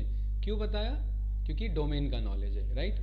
क्योंकि आपको मालूम है कि बेसिक मैथमेटिक्स वहाँ से क्लियर हो जाएगी, उसके बाद एडवांस के लिए राकेश यादव है। इसका मतलब कि बंदा जो है अब वो भटकेगा नहीं, वो रहेगा तो इन्हीं आसपास के फील्ड में रहेगा। तो इसीलिए जब आप यहाँ पर ईडीए परफॉर्म करते हैं तो ईडीए में सबसे पहले आपको अपने डोमेन को समझना होता है। और अगर आपको अपना डोमेन पता है और आपको दिख रहा है कि डेटा जो है वो मेरे डोमेन का नहीं है, भाई डेटा आ गया क्रिकेट का, तो आपको पहला काम क्या करना पड़ेगा? हाँ, उस डोमेन का नॉलेज लेना पड़ेगा, अदरवाइज आप डेटा एनालिसिस नहीं कर सकते हो। ये पहला पॉइंट है जो इस पूरे में मैटप्लोट्लिब आता है, पांडास आता है, नम्पी आता है, नहीं आता, पावर भी आता है, नहीं आता, हटा दो सारी चीज़ों को साइड में, डोमेन नॉलेज होना ज़रूरी है। भाई अगर मेरे पे रियल इस्टेट सेक्टर का डेटा आया और मुझे यही नहीं पता है कि वहाँ पर लिखा हुआ है 2 रुपये पर स्क्वायर फीट, और मेरे को लग रहा है ये सही है, जबकि 2 रुपये प्रति गज पैसा नहीं हो सकता। भाई कहाँ पे ज़मीन मिल रही है 2 रुपये के हिसाब से? क्या हो सकता है कहीं पे डेटा? नहीं हो सकता। लेकिन ये मुझे कैसे पता लगा? क्योंकि मुझे उस डोमेन का आइडिया है ना। भाई 2 रुपये स्क्वायर फीट कहाँ से आपको जो है वो लैंड मिल जाएगा? नहीं मिल पाएगा। और ऐसे ही अगर मेरे पे हेल्थ केयर सेक्टर का डेटा है और वहाँ पर बीपी का वैल्यू 2000 लिखा हुआ है, वो भी नहीं हो सकता। लेकिन ये मुझे क्यों पता है? क्योंकि एक बेसिक आइडिया है मुझे कि भाई डोमेन नॉलेज से ही मैं फर्दर डेटा पे एनालाइज कर पाऊंगा। तो ध्यान रखना, आप लोगों ने जो आपका स्लमडॉग मिलियनेयर मूवी देखी होगी ना, Slumdog millionaire A R Rahman वाली, वो लास्ट में जो केबीसी में आंसर्स देता है उस टाइम में, उसको ना डोमेन नॉलेज होता है ज़्यादातर चीज़ों का, एक बेसिक आइडिया होता है, अप्रोच पता होता है। तो आपको कोडिंग आती हो चाहे नहीं आती हो, आपको पांडास आता हो चाहे नहीं आता हो, नम्पी आता हो, पावर भी आता हो चाहे नहीं आता हो, एक अच्छे डेटा एनालिस्ट में और एक ये सब जानने वाले डेटा एनालिस्ट में बस एक ही चीज़ का फ़र्क है, वो है डोमेन नॉलेज का। आपको प्रेफरेंस हमेशा किस पे मिलेगी? डोमेन नॉलेज पे। भाई ये तो किसी को भी पकड़ के 3 महीने में सिखाया जा सकता है, लेकिन 3 महीने में डोमेन नॉलेज एक्सपीरियंस से आता है, वो टाइम से आता है। जो कमेंटेटर बनते हैं ऐसा नहीं है कि किसी को उठा के बना दिया, वो ऑलरेडी उस फील्ड के बंदे हैं, उन्होंने क्रिकेट खेला हुआ है, उन्हें एक एक बॉल की फीलिंग है, वो पिच देखते ही समझ जाएंगे कि ये बैटिंग की पिच है या बॉलिंग की पिच है। लेकिन हम तो बस सुन के जानेंगे कि ये किसकी पिच है, बैटिंग की है बॉलिंग की है। तो वो जो फील है ना, वो जो कॉन्फिडेंस है, वो डोमेन से आता है। तो आपका सबसे पहला काम होगा कि अपने डोमेन को मजबूत करो। दूसरा काम होगा कि जो डेटा आया उस डोमेन को समझने की कोशिश करो। आईपीएल का डेटा आया तो आईपीएल से रिलेटेड मुझे ईच टर्म एंड कंडीशंस या टर्म्स टर्मिनोलॉजी ये सब मुझे पता होनी चाहिए। नहीं पता है तो पहला काम क्या होगा मेरा? उन टर्म को समझना कि भाई ये LBW क्या होता है, ये अब पता होना चाहिए, है ना। अगर नहीं पता है तो वो डोमेन नहीं पता आपको फिर, राइट। तो ये पहला काम है और इसी पहले काम को हम ईडीए के थ्रू डन करते हैं, और ईडीए से भी पहले का काम है ये। कोई डाउट तो नहीं गाइस? पहला काम आप लोग क्या करोगे? जब भी डेटा आएगा तो उसका क्या करोगे?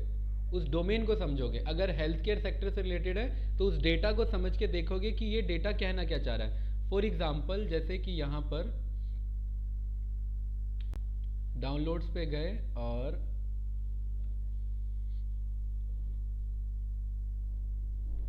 यहाँ पर ये बैंगलोर हाउस का डेटा है। ये किसका डेटा है? बैंगलोर हाउस का डेटा। भाई area type, location, size, society, total square feet, bathroom, balcony और प्राइस, ये डेटा है कि नहीं है? तो इस डेटा को सबसे पहले ओपन तो एक्सेल में ही करना पड़ेगा।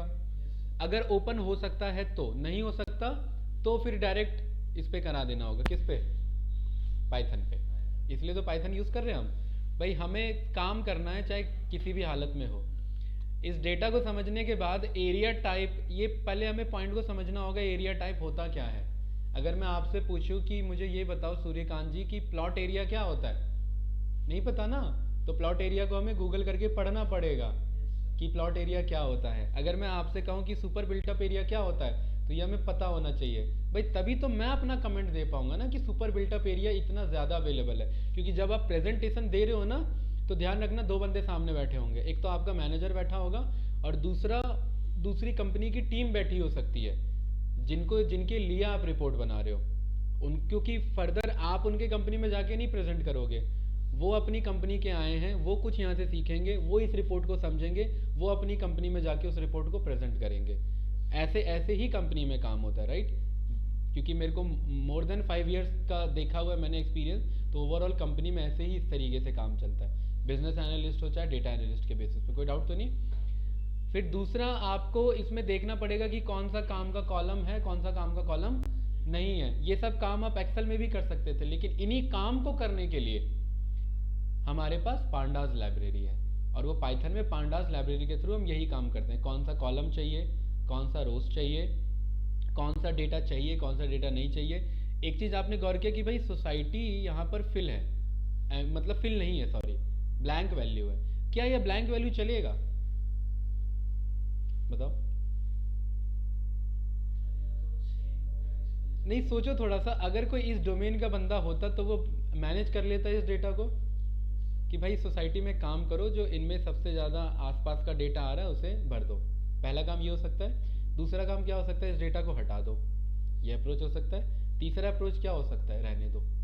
भाई तीन ही तो अप्रोच है हम पे, या तो फिल कर लो, या फिर हटा दो, या जैसा है ऐसे ही रहने दो। तीन अप्रोच हो सकते हैं। तो ये अप्रोच कैसे पता लगेगा, जब तक डोमेन नॉलेज नहीं है हम पे। BHK का क्या मतलब होता है, जब तक डोमेन नॉलेज नहीं है, बेडरूम हॉल एंड किचन, कि भाई 4 बेडरूम है तो क्या 4 किचन है, नहीं, 4 बेडरूम है, 1 हॉल है और 1 किचन है। तो ये डेटा को शो कर रहा है। अगर 4 बेडरूम हॉल किचन का वैल्यू अगर आपका 600 स्क्वायर फीट आ रहा है, ये 600 लाख आ रहा है, 600 लाख मीन्स 6 करोड़, अगर 6 करोड़ आ रहा है, ये लाख में वैल्यूज है, राइट। अगर 6 करोड़ आ रहा है तो भाई क्या 3 BHK का वैल्यू अचानक से 63 लाख हो जाएगा। सोचो भाई, हो सकता है ना, लोकेशन के हिसाब से हो सकता है ना। अगर कहीं जंगल में आपको मैं 10 BHK बना के दे रहा हूँ, तो आप क्या एक्सपेक्ट करोगे प्राइस उसका, कम ही होगा। क्यों कम होगा, आप देखते हो ना, विला विला जितने भी नोएडा, ग्रेटर नोएडा में दूर दूर मिलते हैं, वो खेतों में बने रहते हैं, उनका प्राइस वैल्यू क्या होता है, कम होता है। क्योंकि आपको मालूम है कि बाकी इंफ्रास्ट्रक्चर वहाँ नहीं है अवेलेबल, बस एक घर अवेलेबल है। तो प्राइस, जो डिमांड वैल्यू बढ़ती है वो ज़मीन की वैल्यू होती है, वो बिल्डिंग की वैल्यू नहीं है, वो ज़मीन की वैल्यू, और ज़मीन की वैल्यू कम है इसीलिए वैल्यू कम है, राइट। तो ये डोमेन नॉलेज से आएगा, और डोमेन नॉलेज से यहाँ आपको पता लगेगा कि मुझे कौन सा डेटा रखना है, कौन सा डेटा नहीं रखना। तो पहला पॉइंट आपका क्या होना चाहिए, अभी से जब आप घर जाओगे, डोमेन उठाओ, कौन कौन से डोमेन है। हेल्थ केयर सेक्टर, प्लान कर लो ना कि आपको डेटा एनालिस्ट किस डोमेन का बनना है। भाई ये एक अप्रोच तो होना चाहिए ना, हेल्थ केयर सेक्टर में बनना है, स्पोर्ट्स में बनना है, फाइनेंस में बनना है, आपको नॉर्मल HR कंपनी के लिए बनना है। अगर HR के लिए बनना है तो HR के हिसाब से डोमेन नॉलेज होना चाहिए कि कंपनी, ये एम्प्लॉय का एट्रिशन रेट क्या है। ये कुछ टर्म्स होते हैं जो उस डोमेन से रिलेटेड होते हैं। तो आपको कम से कम 10 डोमेन आज जाके सर्च करना, कल मुझे बताना कि क्या क्या डोमेन आपने पढ़े, और हर डोमेन में यूज़ होने वाले टर्मिनोलॉजीज क्या हो सकते थे, एक बेसिक टर्म, ठीक है। तो ताकि उस पर आप वर्क कर सको। जैसे कि जो स्टॉक एनालिस्ट होते हैं उनका अलग अप्रोच होता है, तो आपका जो डेटा एनालिस्ट है जस्ट डेटा एनालिस्ट नहीं होगा, आप फिनेंस एनालिस्ट बन सकते हो, आप रियल टाइम एनालिस्ट बन सकते हो, आप स्पोर्ट्स एनालिस्ट बन सकते हो, आप सिक्योरिटी एनालिस्ट बन सकते हो, आप रिस्क एनालिस्ट बन सकते हो। ये सब इन्हीं के डोमेन है। ये सब निकले कहाँ से हैं, सब डेटा एनालिस्ट आगे जाके इन्हीं में कन्वर्ट हुए, राइट।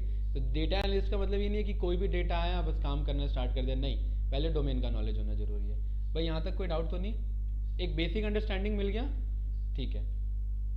देन आपका दूसरा अप्रोच क्या होगा कि ठीक है ये तो हमें पता लग गया EDA करना है, अब हम पाइथन में EDA में कर क्या सकते हैं। पाइथन में EDA में बहुत सारे लाइब्रेरीज हैं, NumPy के थ्रू हम न्यूमेरिकल पाइथन पे काम कर सकते हैं। न्यूमेरिकल पाइथन की क्या ज़रूरत है, साइंटिफिक कैलकुलेशन। जैसे मैंने बोला एक मेरे पे लिस्ट है, उस लिस्ट में क्या कर लो, उस लिस्ट के अंदर जितने वैल्यूज़ हैं उन सबको दुगना कर लो, तो मुझे फॉर लूप लगाना पड़ जाएगा।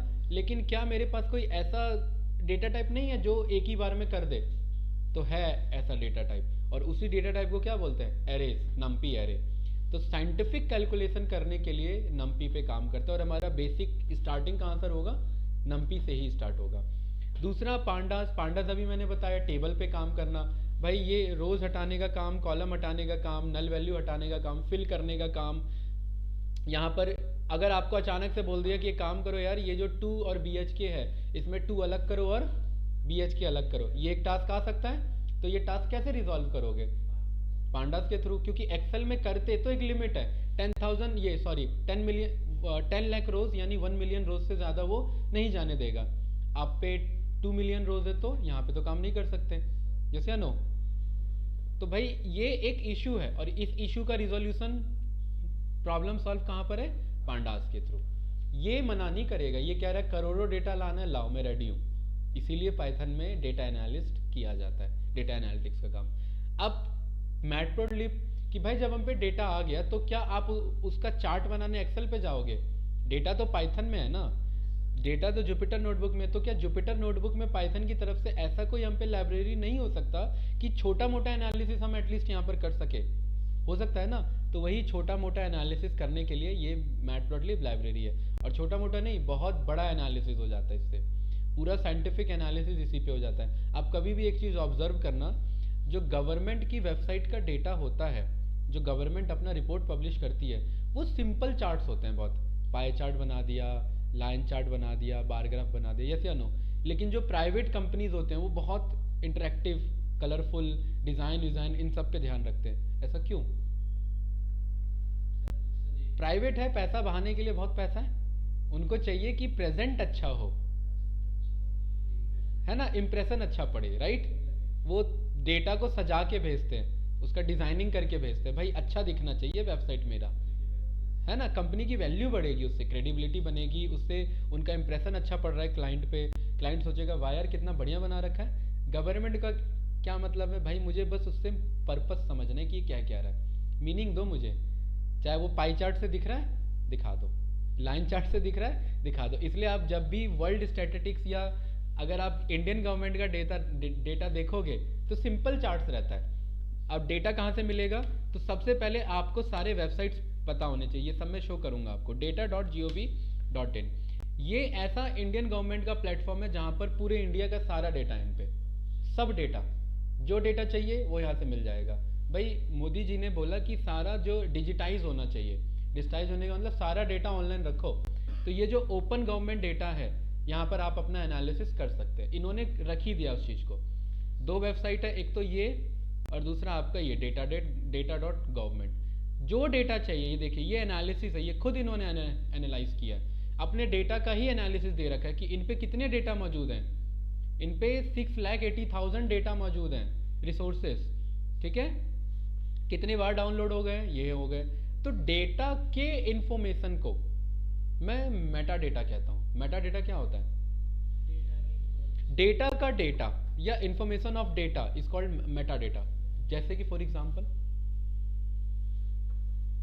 जैसे एक्सेल फाइल है, एक्सेल फाइल के अंदर जो डेटा है वो एक्चुअल डेटा, रॉ डेटा, लेकिन एक्सेल फाइल का नाम, एक्सेल फाइल कब बनी, एक्सेल का साइज, एक्सेल का डेट मॉडिफाइड, वो मेटा डेटा है। मेटा डेटा का मतलब डेटा का डेटा है वो, यस या नो, कोई डाउट तो नहीं इस पॉइंट में। तो मेटा डेटा वर्ड जहां भी आपको सुनने को मिले तो ये समझ जाना, data of original data is called Meta data, यानी कि छोटा इन्फॉर्मेशन होगा लेकिन वो इस बड़े डेटा का छोटा इन्फॉर्मेशन होगा।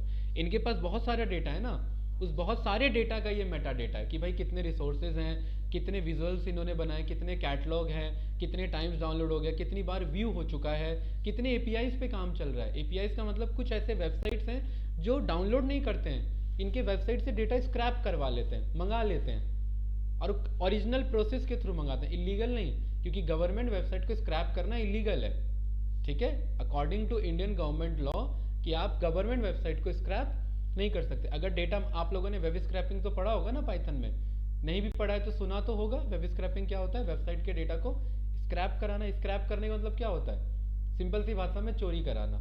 चोरी करने का मतलब कि बिना उनको बताए हुए आप वो डेटा वहां से लेके आ गए, अगर सिंपल लैंग्वेज में बोला जाए, लेकिन बोलते नहीं है, हम जस्ट डेटा मंगाने के प्रोसीजर को बोलते हैं। तो ये कह रहा है कि भाई कौन से सेक्टर से रिलेटेड डेटा चाहिए, यही तो मैं आपको कह रहा था, ये जाके एक्सप्लोर करना है कल। ठीक है, बताना कि भाई यूथ एंड स्पोर्ट्स से अगर रिलेटेड चाहिए तो इनके पास 198 क्या है, रिसोर्सेज हैं। 26 आपके कैटलॉग्स में, आपने इंटरनेशनल कॉपरेशन पे क्लिक किया, ये वेट करेगा थोड़ा सा, यहाँ पर कह रहा है डाउनलोड कर लो, फाइल साइज इतना है, इतने फॉर्मेट में कर सकते हो। और देखो इनमें से कुछ फॉर्मेट का नाम हमने यहाँ पर लिखा हुआ है, लिखा है कि नहीं लिखा, Excel, CSV, notepad, JSON, HTML, XML, और यहाँ पर देखो XML, JSON, XLS, ODS, right. ये सब सिंपल फॉर्मेट है। ये कह रहा है कि भाई ये डिटेल फिल कर लेना और ये डेटा ले लो। इनको भी तो पता होना चाहिए ना डेटा ले कौन रहा है, राइट। ये फ्री में तो प्रोवाइड करेंगे नहीं, गवर्नमेंट को पता होना चाहिए। क्यों क्यों पता होना चाहिए? क्योंकि उसी के बेस पे तो ये कह रहे हैं कि ये डेटा इतनी बार क्या हो गया है, डाउनलोड हो गया। अगर इन्हीं पे इन्फॉर्मेशन नहीं होगा तो इन्हें पता कैसे लगेगा? ये सुनो गाइस, तो भाई ये सारे आपके डोमेन हैं, आप इन डोमेन को क्या करो, एक्सप्लोर करो। ये रिसोर्सेज हैं, कैटलॉग्स हैं, data API uses, file format, downloads कितने हो चुके हैं, कितने यूजर इनके पास रजिस्टर्ड है। मैं भी एक इनमें से हूँ जो रजिस्टर्ड हूँ, और आप लोग भी अब आई थिंक हो ही जाओगे रजिस्टर्ड। ठीक है, तो आपको सबसे पहले डेटा के सोर्सेस पता होने चाहिए कि यहाँ से हम डेटा मंगा सकते हैं। तो ये तो आप लोगों ने पढ़ा होगा, SQL से डेटा मंगाना, पाइथन में पढ़ा है? अच्छा, SQL अभी स्टार्ट नहीं हुआ, तो पाइथन में जब आपका उप्स हो जाएगा तो ये हो जाएगा। ठीक है, अभी ऐसा इसकी रिक्वायरमेंट भी नहीं है, क्योंकि अभी तो हमारा 2 क्लास क्या चलेगा, नम्पी पे ही चलेगा, राइट। लेकिन आगे जब तक हम आएंगे पांडास पे तब तक ये भी आपका हो जाएगा, राइट। ठीक है भाई, दूसरा क्या है गवर्नमेंट का, ये रहा data.gov। आपको लग रहा है इंडियन गवर्नमेंट का फ्लैग है ये? कहीं से नहीं, अगर होता तो इंडियन फ्लैग होता ना। कह रहा है भाई ये ओपन डेटा है किसका, US का। कितने हैं, 2,80,000, निकाल लो जो निकालना है। आपने बोल दिया क्या, एक्सीडेंट। जरा देखते हैं क्या आ रहा है एक्सीडेंट में, कुछ तो आना चाहिए। ठीक है, ये क्या किया है, ये इन्होंने विजुलाइज किया हुआ है खुद का।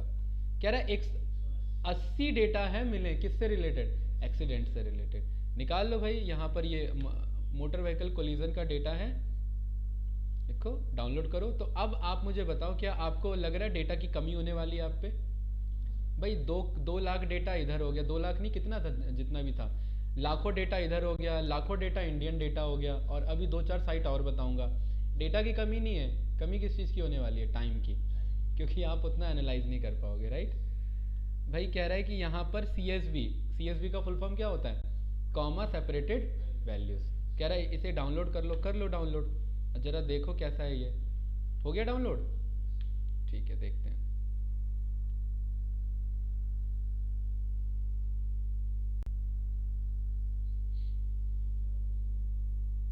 काफी बड़ा फाइल है।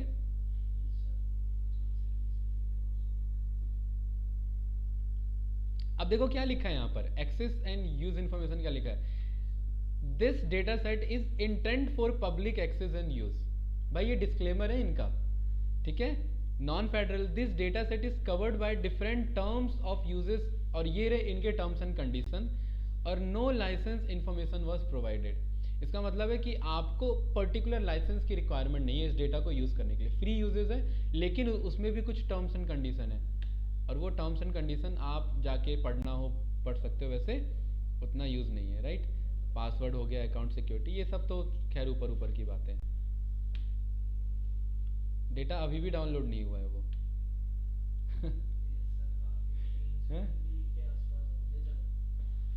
राइट, ठीक है, इसे होने देते हैं और अपने इस पे आ जाते हैं। तो एक चीज तो पता लगे कि डेटा डिफरेंट सोर्सेज से हमें कलेक्ट कराना है।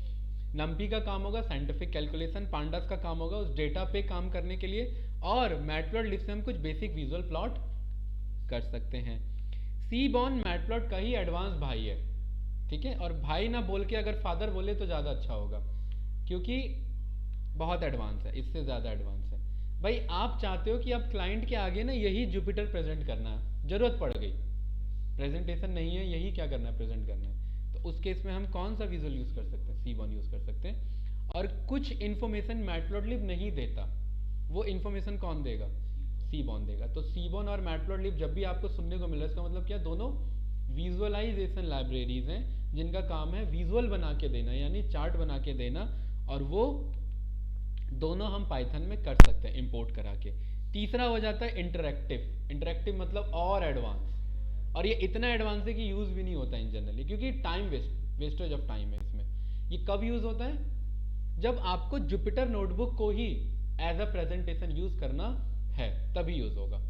इसका क्या मतलब है भाई? पावर बीआई में जब आप टूल पे क्लिक करते हो तो वो इंटरेक्टिव होता है, वो एक पे क्लिक करते हो तो दूसरा भी उसके अकॉर्डिंग चेंज होता है। तो आप ऐसा विजुअल बनाना चाह रहे हैं कि वो इन्फॉर्मेशन दे, तो आप प्लॉटली लाइब्रेरी का यूज़ करेंगे। कोई डाउट तो नहीं?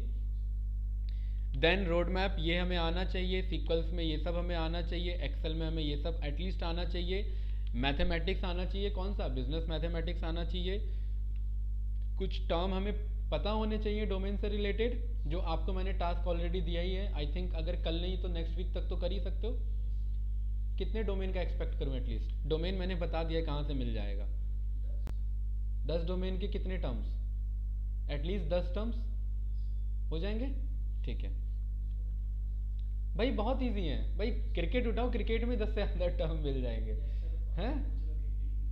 है ना? वो वही मैं बता रहा हूँ, अगर आपको डोमेन का आइडिया तो आपको डाउट नहीं होगा। डोमेन कहाँ से मिल जाएंगे? डोमेन यहाँ से मिल जाएंगे, ध्यान रखना। ये रहे वो डोमेन्स, ये रहे ना, ये सारे क्या हैं? ये सारे डोमेन्स हैं आपके, ठीक है। तो यहाँ पर ये ग्रुपिंग भी दे रखा है इन्होंने अपना सेंट्रल अकॉर्डिंग राज्यसभा। देखो इन्होंने कितना डिटेल में इसे सेग्रीगेट किया हुआ है। स्टेट के अकॉर्डिंग डेटा चाहिए तो एपीआईज हो गया, और ये रहा सारा डेटा सेट, ये पूरा सारा डेटा सेट है इन पे। और यहाँ पर अगर नॉर्मली निकालना हो तो लिस्ट ऑफ डेटा डोमेन्स, ठीक है। तो ये तो आपका टॉप 5 डोमेन्स आ गया। ये तो अलग डोमेन है, ये तो कहाँ पर यूज़ हो सकता है वो हो गया, ठीक है।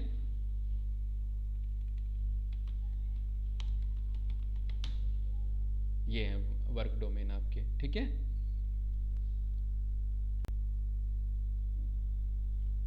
या फिर यहाँ लिख सकते हैं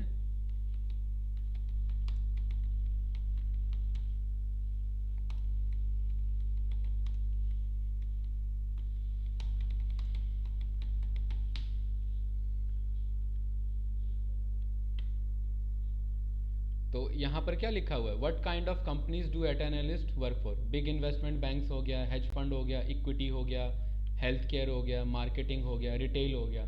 तो ये सब आपके क्या हैं? डोमेन्स हैं, ठीक है। ये डोमेन है, राइट। व्हाट विच कंपनी, ये रहा आपका लिस्ट मिल गया पूरा।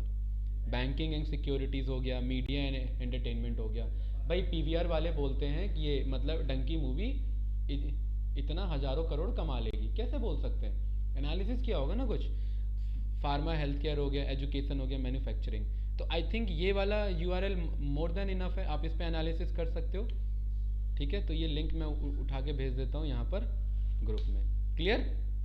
ठीक है, तो इस पर आप ये एटलीस्ट इस पर परफॉर्म करके आना कि बैंकिंग एंड सिक्योरिटीज़ को क्या चाहिए होगा, ये आपका आइडिया होना चाहिए। मीडिया एंटरटेनमेंट को क्या चाहिए होता है, जैसे हॉटस्टार पे, नेटफ्लिक्स पे कौन से ज़्यादा सीरीज सबसे ज़्यादा वॉच किए गए। जब हॉटस्टार पे लाइव मैच आता है तो लिखा रहता है ना लाइव काउंट, तो वो भी एक डेटा का एनालिसिस ही है कि भाई कौन से बंदे कौन सा ज़्यादा इन्फॉर्मेशन कंज्यूम कर रहे हैं, उनको हम क्या कर देंगे? टॉप 1 में शो कर देंगे। जैसे हॉटस्टार पे सबसे ज़्यादा वॉच कौन सा वेब सीरीज़ है, तो वो टॉप 1 में आ जाएगा। वो भी तो एक बैकएंड में क्या हो रहा है? एनालिसिस हो रहा है ना, मन मर्जी से थोड़ा ना पेस्ट कर दे रहे हैं। तो ये आपके सेक्टर हो गए। अब तो मिल गए भाई 10 डोमेन, मनीष हो जाएंगे। इसमें ये भी बता दिया कि क्या क्या आपको यूज़ करना है, ठीक है। कहाँ का, जैसे ट्रांसपोर्टेशन में आपका क्या यूज़ है, आईओटी हो गया, ट्रैफिक कंट्रोल से रिलेटेड, रूट प्लानिंग से रिलेटेड, इंटेलिजेंस ट्रांसपोर्टेशन सिस्टम से रिलेटेड, कि भाई अगर मेरे को माल लेके दिल्ली से बेंगलोर जाना है तो मेरा रूट क्या होना चाहिए। ये एक प्लानिंग का पार्ट है ना। ऐसा तो नहीं है कि चलो बैठो ट्रक में देखते हैं जो होगा देखा जाएगा, ये करोगे। एक बंदा तो कर सकता है, कंपनी ऐसे तो नहीं चलेगी। कंपनी के पास एक प्रॉपर रोड मैप होना चाहिए कि मुझे जाना कैसे है। तो इन सब के पीछे डेटा एनालिसिस ही लगे हुए हैं सारे। आई थिंक एक आपको आइडिया मिल गया होगा, क्लियर है? ठीक है, तो अब हम अपने टॉपिक पे आ जाते हैं कि सॉफ्ट स्किल तो आपको चाहिए, स्टैटिस्टिक्स से रिलेटेड कुछ आपको बेसिक चीज़ों पे वर्क करना पड़ेगा, राइट। अब नम्पी हमारा क्या है? अच्छा ये हटी गया पूरा, ठीक है। नम्पी, नम्पी का काम है न्यूमेरिकली एनालिसिस परफॉर्म कराने में हेल्प करना, किसमें, पाइथन में।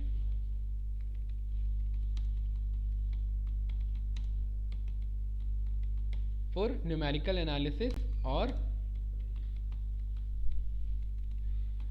Scientific, SCIENTI, scientific calculation,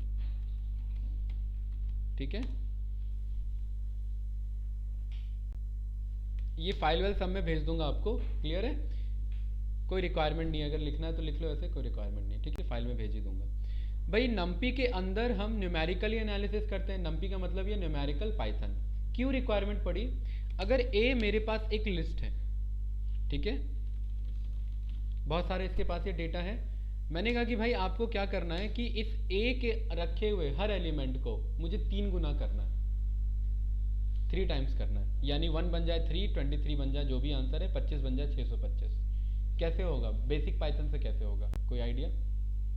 Python सीखा हुआ आप लोगों ने, बताइए। ईच एलिमेंट को करना है, मतलब लिस्ट ही आंसर आए, लेकिन आंसर कुछ ऐसा हो। हाँ, फोर लूप से तो होगा, लेकिन कैसे होगा, देखो 1 का क्यूब करो तो भी 1 ही आना है, ठीक है। 23 का क्यूब आई थिंक 629 होगा, let me check.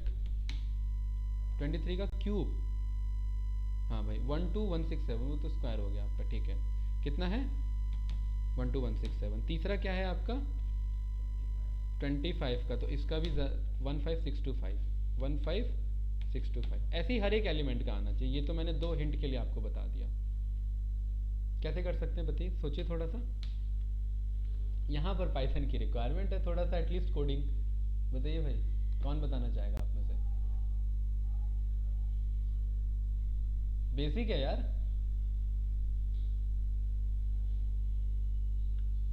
Manish, lucky, है ना, सूर्यकांत, याद हो गया मुझे नाम।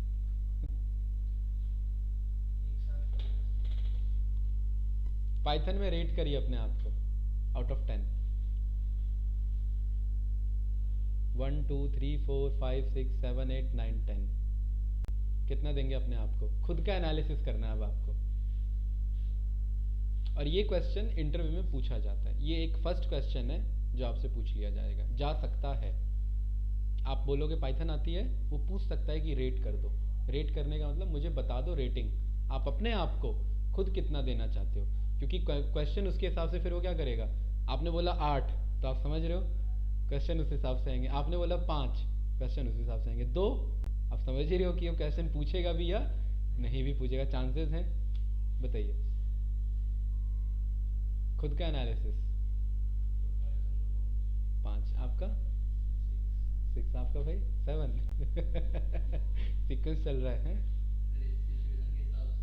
हाँ 3 4, ठीक है। तो अब आपका मेन टास्क होगा, अभी जो गैप पड़ेगा वीक का, मेरे कैंडिडेट हैं वो उन्हें आता है, ठीक है। तो आपको क्या करना पड़ेगा, मैं डिस्क्रिमिनेशन क्रिएट नहीं कर रहा हूँ, एक बेसिक एटलीस्ट लूप चलाना, बेसिक, ज़्यादा कुछ हार्डकोर नहीं चाहिए हमें। लूप चलाना और फंक्शन बनाना और इफ एल्स पे काम करना, ये 3 चीज़ ना आप अपकमिंग जो वीक आएंगे, 7 डेज का गैप जो आपका पड़ेगा, उसमें ये डन करके रखना, क्योंकि उसकी थोड़ी बहुत नीड पड़ेगी, थोड़ी बहुत। यहाँ पर आपने बोल दिया फॉर आई इन ए, कि हर बार ए में जाओ और एक एक आई एलिमेंट पिक करो, और एक इसको करने के 2 तरीके अभी बताऊंगा। पहला तरीका है बी नाम से एक क्या बनाओ, लिस्ट बनाओ, खाली लिस्ट, बी नाम से एक एम्प्टी लिस्ट है, और बी के अंदर क्या करते रहो, अपेंड करते रहो। किसे अपेंड करते रहो, आई को। आई कौन है यहाँ पर, ए के अंदर रखा हुआ एक एक एलिमेंट, राइट। और आई को नहीं करना, आई के क्यूब को करना है, ये कर दिया। और जब बी को प्रिंट करेंगे आंसर आ गया। ये था पाइथन का अप्रोच, यस या नो। लेकिन अगर कल को मेरे को एनालिसिस करना है करोड़ों वैल्यूज पे, हालत खराब होगी पाइथन की, यस या नो, क्योंकि करोड़ों वैल्यूज का मतलब करोड़ ऑफ आइट्रेशन। तो इसीलिए कुछ डेवलपर्स ने मिलके प्लान किया, ये बात है आपकी 2007-8 की, जब डेटा साइंस फील्ड स्टार्ट ही हुआ था। वैसे डेटा साइंस AI ML अभी से नहीं चल रहा है, 100 साल पहले से चल रहा है, लेकिन कोडिंग में क्या हुआ था, जस्ट एक्सप्लोर होना स्टार्ट हुआ था। तो उनके पास चॉइस थे कि इसे किस लैंग्वेज में बनाया जाए। भाई लैंग्वेज की कमी तो थी नहीं, जावा में बना सकते थे, सी में बना सकते थे, C sharp, C plus plus, dot net, बहुत सारी लैंग्वेजेस हैं, पाइथन क्यों चूज़ किया? थोड़ा तो होगा ना लॉजिक, कुछ ना कुछ। उन्होंने पाया कि पाइथन सबसे इजी लैंग्वेज है उस टाइम भी, और अगर पाइथन ओपन सोर्स भी है, ओपन सोर्स का मतलब ये होता है कि हर बंदा आके फ्री में काम कर सकता है, और फ्री में अगर हर बंदा काम कर रहा है तो ज़्यादा काम करने वाले लोग किस लैंग्वेज के पास हैं? पाइथन के पास है, यस या नो? भाई उन्हें ये आइडिया पहले ही लग गया था कि आज ना कल पाइथन इतना इजी लैंग्वेज है कि आज ना कल इसे यूज़ लोग करेंगे ही करेंगे। तो क्यों ना पाइथन में एक ऐसा लाइब्रेरी बनाया जाए जिस पे न्यूमेरिकल एनालिसिस किया जा सके, और वो पाइथन के लिस्ट से एडवांस हो, पाइथन के लिस्ट डेटा टाइप से क्या हो, एडवांस हो। तो जो डेवलपर्स ने मिलके काम किया, उन्होंने पाइथन में एरे नाम का एक मॉड्यूल ही बना दिया। क्या बना दिया? एरे नाम का मॉड्यूल। मॉड्यूल तो पढ़ा होगा ना, इंपोर्ट करके मॉड्यूल्स हम मंगा सकते हैं लाइब्रेरीज, यस या नो? इंपोर्ट आपने कर लिया किसे? नमपी को। नमपी जो है न्यूमेरिकल पाइथन लिखा गया है, जब आप इंपोर्ट लिखते हैं तो वो पर्टिकुलर फाइल आपकी क्या हो गई, इसके पास आ गई। और ये भी एक डेटा टाइप है, ये भी एक क्या है, डेटा टाइप। जैसे लिस्ट डेटा टाइप है, टपल डेटा टाइप है, वैसे ही नमपी भी क्या है, एक डेटा टाइप। और ये डेटा टाइप आपके पास अगर आया तो इसमें और लिस्ट में क्या डिफरेंस है? ये फास्ट काम करता है, कौन? नमपी। और लिस्ट स्लो काम करता है। भाई लिस्ट में ही अगर काम हो जाता तो नमपी की जरूरत नहीं थी ना। नमपी क्या करेगा, आपको बोलना पड़ेगा कि भाई ये सी नाम से एक एरे बनाना। अभी बताऊंगा एरे क्या होता है, बस मैंने बोला सी नाम से क्या बनाना, एरे बनाना। नमपी के अंदर एक फंक्शन है, उसका नाम है एरे। नमपी के अंदर एक फंक्शन, उसका नाम है एरे, और इसे आप क्या देते हो? इसे लिस्ट ही देते हो। हैरानी की बात है, इसे क्या चाहिए? लिस्ट चाहिए। लेकिन ये लिस्ट को क्या बना देगा, कन्वर्ट कर देगा। किस में? नमपी एरे में। किस में कन्वर्ट कर देगा? नमपी एरे में। और जब आपने ये सी को रन किया तो देखिए, जब ए को मैं प्रिंट कर रहा था तो कुछ ये ऐसा दिख रहा था कॉमा के साथ, और जब ये सी को प्रिंट किया तो भी ये कुछ ऐसा दिख रहा है कॉमा के साथ। लेकिन दोनों में डिफरेंस क्या, यहाँ क्या लिखा हुआ है, एरे, और वहाँ क्या है, जस्ट खाली लिस्ट। फायदा क्या है?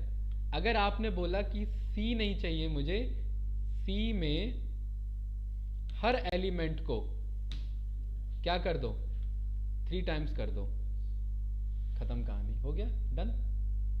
हर एलिमेंट क्या हो गया, 3 टाइम्स। भाई आपको डाउट तो नहीं है 2 का क्यूब क्या होता है? 25 का क्यूब क्या आ रहा था? यही आ रहा था ना, देखिए, यस या नो? डन कहानी। अब आप बताइए कौन फास्ट था? नमपी एरे। इसीलिए डेटा एनालिटिक्स में हमें एरे की रिक्वायरमेंट है, नमपी एरे।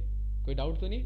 भाई हमें लिस्ट में काम करना है तो कर सकते हैं, लेकिन फॉर लूप लिखना पड़ेगा, काम ज़्यादा, कंप्यूटर पे लोड ज़्यादा पड़ेगा। और अगर एरे जब ऑलरेडी हम पे बना हुआ डेटा टाइप है तो जो कराना है उसके साथ वन गो में करा सकते हैं, ठीक है।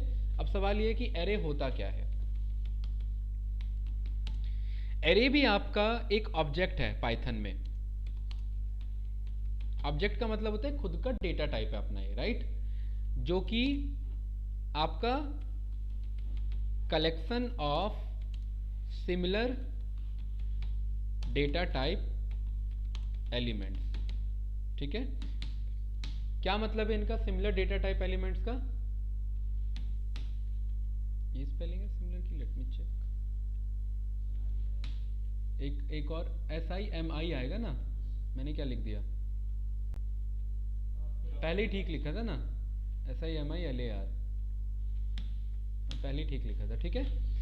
तो इज एन ऑब्जेक्ट, ये भी एक पाइथन ऑब्जेक्ट है। ऑब्जेक्ट का मतलब डेटा टाइप है, और सिमिलर डेटा टाइप एलिमेंट्स का है। सिमिलर का मतलब एक ही डेटा टाइप के एलिमेंट आ सकते हैं। लिस्ट की क्या खासियत है, मल्टीपल डेटा टाइप आ सकते हैं। A integer, 23.5 float, Aman string, ये एक टपल, यस या नो? ये खुद में एक लिस्ट, लिस्ट के अंदर लिस्ट। ये एक खासियत है लिस्ट की, जो मल्टीपल डेटा टाइप्स को स्टोर कर सकता है। कहने का मतलब हेट्रोजीनियस डेटा टाइप। मल्टीपल का मतलब क्या आप यूज करोगे, अच्छा टर्म, हेट्रोजीनियस। और एरे क्या करता है, होमोजीनियस स्टोर करता है। होमोजीनियस का मतलब एक ही डेटा टाइप। आपने बोला 123.5 और यहाँ पर मैंने सेम ही डेटा ले लिया, ये रन किया, और ये ऐसे थोड़ी ना रन होगा, क्या बोलना पड़ेगा, numpy डॉट एरे में बनाना पड़ेगा ना इसे। ये बना दिया, और ये कह रहा है कि इन होमोजीनियस, कह रहा है ये सब हटा दो, ये सब सपोर्ट नहीं करेगा। हाँ, ये रन किया, बी बन गया, बी को हमने प्रिंट किया, एरे है, इसका डेटा टाइप देखिए एक बन गया। एक बनने का मतलब इसने क्या किया, ध्यान से देखना, ये स्ट्रिंग था, इसने 1 के भी आगे क्या लगा दिया, फ्लोट के भी आगे क्या लगा दिया, स्ट्रिंग, और सबको स्ट्रिंग बना लिया। ये क्या करता है, क्योंकि ये ना एक ही डेटा टाइप को स्टोर कर सकता है, तो ये मेमोरी सफिशिएंट है। ये कहता है भाई मल्टीपल चीज़ को मैं स्टोर कर तो सकता हूँ लेकिन एक डेटा टाइप में, क्योंकि मुझे ना न्यूमेरिकल एनालिसिस करना होता है। अगर अलग अलग डेटा टाइप है तो मैं खुद कंफ्यूज हो जाऊंगा कि मैं करूँ क्या, राइट। तो मैं एक ही एनालिसिस करूंगा सारे एलिमेंट में, तो उनका डेटा टाइप कैसा होना चाहिए, सिंगल डेटा टाइप। तो इसीलिए ये होमोजीनियस डेटा टाइप होता है। कौन, एरे। एरे क्या है, collection of sequence of element, और एरे खुद में एक ऑब्जेक्ट है जिसका यूज न्यूमेरिकल एनालिसिस या साइंटिफिक कैलकुलेशन के लिए पाइथन में यूज होता है। कोई डाउट तो नहीं भाई। अब एरे एक मल्टी डायमेंशनल एरे है। पाइथन में जो एरे है उसे मल्टी डायमेंशनल कहते हैं। मल्टी डायमेंशनल का मतलब क्या होता है, देखो अगर मैं 1D ऑब्जेक्ट की बात करूं, 1D object physically 1D object क्या होता है, जिसका एक ही डायमेंशन हो, क्या होता है बताओ, जिसका एक ही डायमेंशन हो।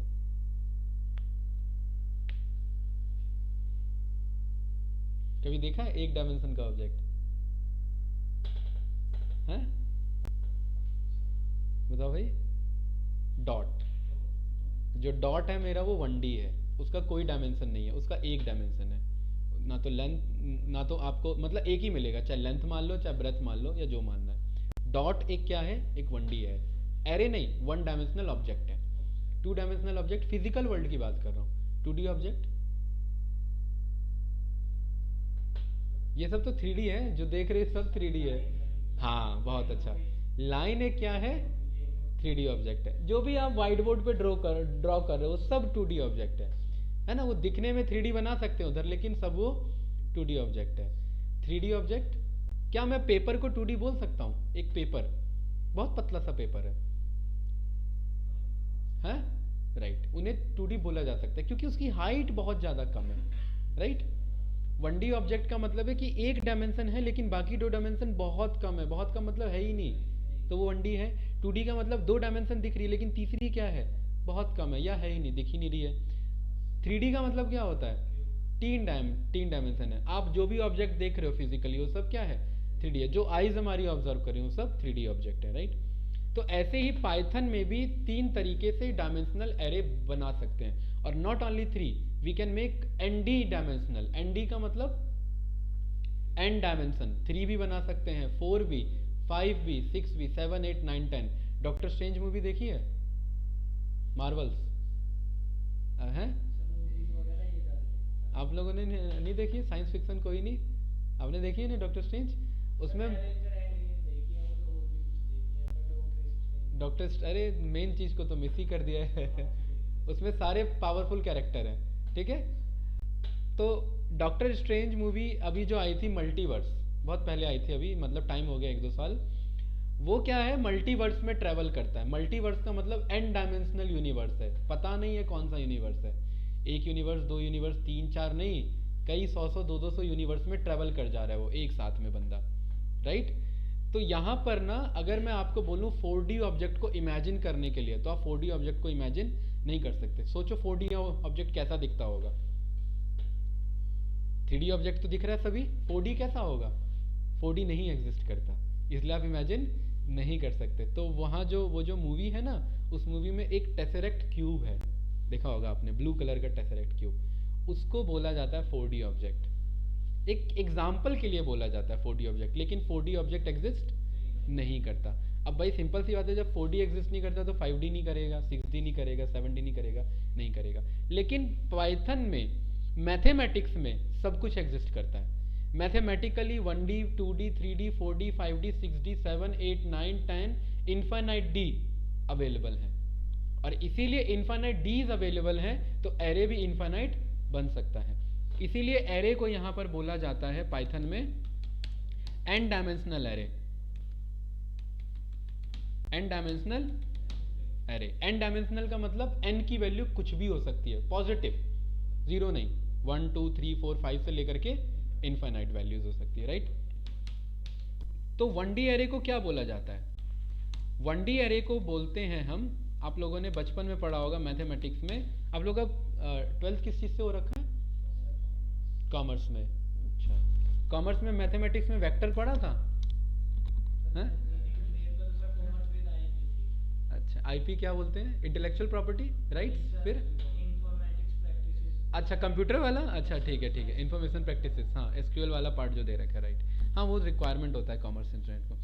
ठीक है, मैं बता देता हूँ। वो जी ये जो 1D ऑब्जेक्ट होता है इसे हम सीरीज बोलते हैं, और मैथमेटिक्स की लैंग्वेज में से क्या बोला जाता है? वेक्टर। आप बस ये ध्यान रखो, वेक्टर बोला जाता है। वेक्टर क्या होता है क्या नहीं होता है वो 11th क्लास का फिर अलग टॉपिक हो जाएगा, राइट। जस्ट ये ध्यान रखो कि ये क्या होता है, एक वेक्टर। वेक्टर का मतलब एक सिंगल डायमेंशनल एक ऑब्जेक्ट है, यानी ये सब क्या है, एक आपका 1D एरे है। एक सिंगल सीक्वेंस में वैल्यू रहेगा। कैसे रहेगा? एक सिंगल सीक्वेंस में। तो वो कौन सा एरे होगा? 1D array. दूसरा जो एरे होता है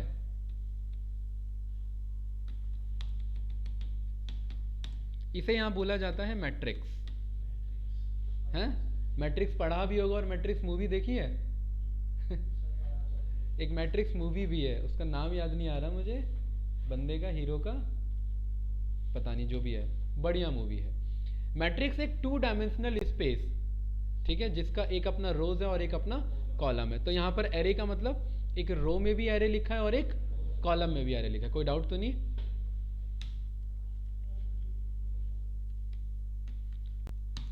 और फर्दर 3 डायमेंशनल एरे को हम यहाँ टेंसर बोलते हैं। क्या बोलते हैं? Tensor.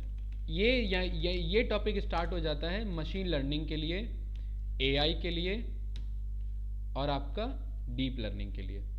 Artificial intelligence, deep learning या मशीन लर्निंग। ये 3D एरे कहाँ पर यूज होता है?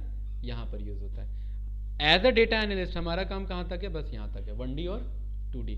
2D array matrix. मैट्रिक्स को सिंपल लैंग्वेज में अगर समझना है तो वो होता है आपका एक टेबल। अब आपका डिफरेंस क्लियर हो जाएगा। एक टेबल, पूरा टेबल, और वेक्टर को आप या तो एक रो बोल लो या एक कॉलम बोल लो। कोई डाउट तो नहीं? 1 रो और 1 कॉलम। बताइएगा, इस कोई कंफ्यूजन? भाई एक टेबल है, एक टेबल में या तो एक रो उठा लो तो वो क्या है? 1D एरे, या तो एक कॉलम उठा लो तो वो क्या है? 1D, और दोनों उठा लोगे तो वो क्या है? 2D। 2D को मैट्रिक्स बोलो या क्या बोलो? टेबल बोलो। और 3D का कॉन्सेप्ट तो फिर आगे है, ठीक है। एक्सेल के रेफरेंस में इसे समझना हो तो 3D क्या है? पूरा वर्कबुक, राइट। 3D क्या है? पूरा वर्कबुक। उसके अंदर कितने शीट्स हैं? Sheet 1, sheet 2 and sheet 3। Dimension 1, dimension 2 and dimension 3, ठीक है। कोई डाउट तो नहीं? और ND तो आगे की बात है। भाई जब 3D में इतना कंफ्यूजन है तो ND में तो कंफ्यूजन हो गई। ND का मैथमेटिक्स में मतलब है डायमेंशंस को इंक्रीज करते जाओ, ठीक है। तो यहां पर इन्हें बोला जाता है हाइपर डायमेंशनल एरेज, यानी कि इनका डायमेंशन कैसा है? हाइपर प्लेन में है। हाइपर प्लेन का मतलब कि आप बस समझ सकते हो, समझा नहीं सकते। कहने का मतलब कि इसे आप विजुलाइज नहीं कर सकते, इमेजिन नहीं कर सकते इसे। भाई अगर मैं आपको बोलूँ 3D ऑब्जेक्ट है तो उसका लेंथ होगा, ब्रेथ होगा, हाइट होगा, लेकिन 4D इमेजिन नहीं किया जा सकता। अब 4D नहीं किया जा सकता, भाई 5D कहाँ से कर लोगे, ठीक है। तो ये इमेजिन नहीं किया जा सकता। एक मैं छोटा सा आपको इमेज शो कर देता हूँ, टेसरेक्ट, ठीक है। तो ये ना 4D कुछ इस तरीके का होता है। ये रहा, ये लग रहा है 3D जैसा, लेकिन ये क्या है? 4D है। और ये जस्ट समझने वाली बात है कि ये 4D है, ठीक है। टेसरेक्ट, एक डायमेंशन के अंदर भी दूसरा डायमेंशन होता है, ठीक है। अब भाई ये तो जस्ट इमेजिन करवाया गया, लेकिन ऐसा नहीं होता। क्योंकि आप इमेजिन कर ही नहीं सकते, ये जस्ट मानने वाली बात है कि 4D ऐसा दिखता होगा। यस या नो? क्लियर है? ठीक है, यही था ना, ये देखो लॉकी, ये इसके हाथ में क्या है? टेसरेक्ट। हाँ, मूवी में यही नाम है, टेसरेक्ट ही बोलते हैं इसे भी, ठीक है। मार्वल मूवी में वो बहुत साइंटिफिक रिसर्च करके बनाते हैं और ये कुछ दिखता इस तरीके से, ठीक है। तो हमारा काम होगा कि एक्सपेरिमेंट करते हुए चलना, सब कुछ पता करते हुए। तो ये इस तरीके से कुछ दिखता है टेसरेक्ट, 4D डायमेंशनल ऑब्जेक्ट। और एक यही है जिसे बोला जाता है और कोई नहीं है। अदरवाइज फिजिक्स के लैंग्वेज में 4D को बोला जाता है टाइम। टाइम एक्चुअली में फोर्थ डायमेंशन है अकॉर्डिंग टू फिजिक्स। फिजिक्स के अकॉर्डिंग टाइम फोर्थ डायमेंशनल है और 3 हम सब हैं। 3 में सारे ऑब्जेक्ट हैं, फोर्थ खुद टाइम है, और बाकी जो फिफ्थ डायमेंशनल 6 डायमेंशन है वो सब यूनिवर्स है। और इसलिए जो डॉक्टर स्ट्रेंज की मूवी है मल्टीवर्स, वो एन डायमेंशनल यूनिवर्स है, राइट। तो उनका कोई भी जो कॉन्सेप्ट होता है वो, मतलब मार्वल्स की मूवी ना एंजॉयमेंट के लिए देखना है तो अलग बंदे होते हैं, और कुछ साइंस माइंडसेट के बंदे होते हैं वो अलग तरीके से उस मूवी को कंज्यूम करते हैं, उनका अलग होता है फिर देखने का नज़रिया, राइट। सो यहाँ पर अब हम ये एरेज बनाएंगे कैसे, फटाक से देख लेते हैं। भाई 1D बनाने के लिए हमने क्या कर लिया, इंपोर्ट कर लिया नम्पी को एज NP। छोटे तरीके से इंपोर्ट करेंगे, ये तो जानते हैं इंपोर्ट करने का तरीका। अब 1D बनाने के लिए हम यहाँ पर बोल देते हैं कि A इज इक्वल्स टू, हमने बोल दिया NP डॉट एरे, और बहुत आसान तरीका, एक सिंगल लिस्ट बनाओ और इसके अंदर वैल्यूज पास कर दो। ये क्या क्या आ जाता है अचानक से, ठीक है, आराम से लिख लेते हैं। ये कौन सा ऑब्जेक्ट है, 1D एरे। यहाँ पर आपने प्रिंट किया A, और दूसरा चीज आपने प्रिंट किया इसका टाइप, किसका, टाइप का, और एक और इसका डायमेंशन चेक करने का कोड है, उसका नाम है एंडिम, A डॉट एंडिम। तो ये क्या है, पहला एरे, ये क्या है आपका क्लास, और तीसरा आंसर क्या आ रहा है 1, क्योंकि हम ये कौन सा एरे था, 1D, ठीक है। दूसरा बनाने का तरीका है 2D। 2D के लिए आप क्या करोगे कि इसी लिस्ट को कट कर लोगे, ध्यान से देखना, एक लिस्ट बनाओगे और इसके अंदर 2 लिस्ट होगा, एक लिस्ट ये और दूसरा लिस्ट ये, कॉमा से सेपरेटेड। एक मेन लिस्ट होगा और इसके अंदर 2 अलग अलग लिस्ट होंगे, और एक लिस्ट के अंदर में कोई अलग एलिमेंट होगा और दूसरे लिस्ट के अंदर में कोई अलग एलिमेंट होगा। कोई डाउट तो नहीं? और एलिमेंट बराबर होने चाहिए, 1 2 3 4 5, तो 1 2 3 4 5 प्रिंट करोगे तो क्या आंसर आया, एंडिम का आंसर कितना है, 2 डायमेंशनल। ये क्या है खुद में एरे, और देखिए एक रो बन गया और ये रहे हर एक के अपने अपने कॉलम। ये दिख रहा है कि नहीं, कॉलम 1 कॉलम 2 कॉलम 3 21 24 कॉलम 4 32 और 3 कॉलम 5 दिस, यस या नो। और ऐसे ही फटाक से अगर हमें चाहिए 3D एरे, तो 3D के लिए हम क्या करेंगे, सेम वही बात कि इसी कोड को कॉपी कर लेंगे, ठीक है, या कट कर लेंगे। देखो 2D के लिए हमें कितने ब्रैकेट्स लगाने पड़े थे, लिस्ट के अंदर लिस्ट, तो 3D के लिए लिस्ट के अंदर लिस्ट के अंदर लिस्ट। तो ये थोड़ा सा कंफ्यूजिंग होता है, ध्यान रखना। एक लिस्ट बनाया, एक और लिस्ट बनाया, और एक और लिस्ट बनाया, और यहाँ पर एक एलिमेंट डाल दिया 1 2 3, इसके अंदर एक और लिस्ट बन, ये इसके बगल में 4 5 6, और इसके अंदर में 1 2 3 4। इसको जस्ट रन किया तो ये देखिए एक रो एक कॉलम और एक और डायमेंशन है जो कि एक्स्ट्रा ब्रैकेट है, राइट। लिस्ट के अंदर लिस्ट के अंदर लिस्ट, और इसका डायमेंशन कितना है, 3 डायमेंशन। तो आज के लिए यहीं पे डन करते हैं, ठीक है। थोड़ा लंबा क्लास खिंच गया, कल से थोड़ा शॉर्ट में ही रहेगा, राइट। और बाकी मिलते हैं कल। आई थिंक आप लोग प्रैक्टिस करके आओगे इसको डिटेल में। और दूसरी इन्फॉर्मेशन न्यूज़ कि आप लोगों का जो ये जो क्लास है ये रिकॉर्डेड रहेगा, तो अपना मेल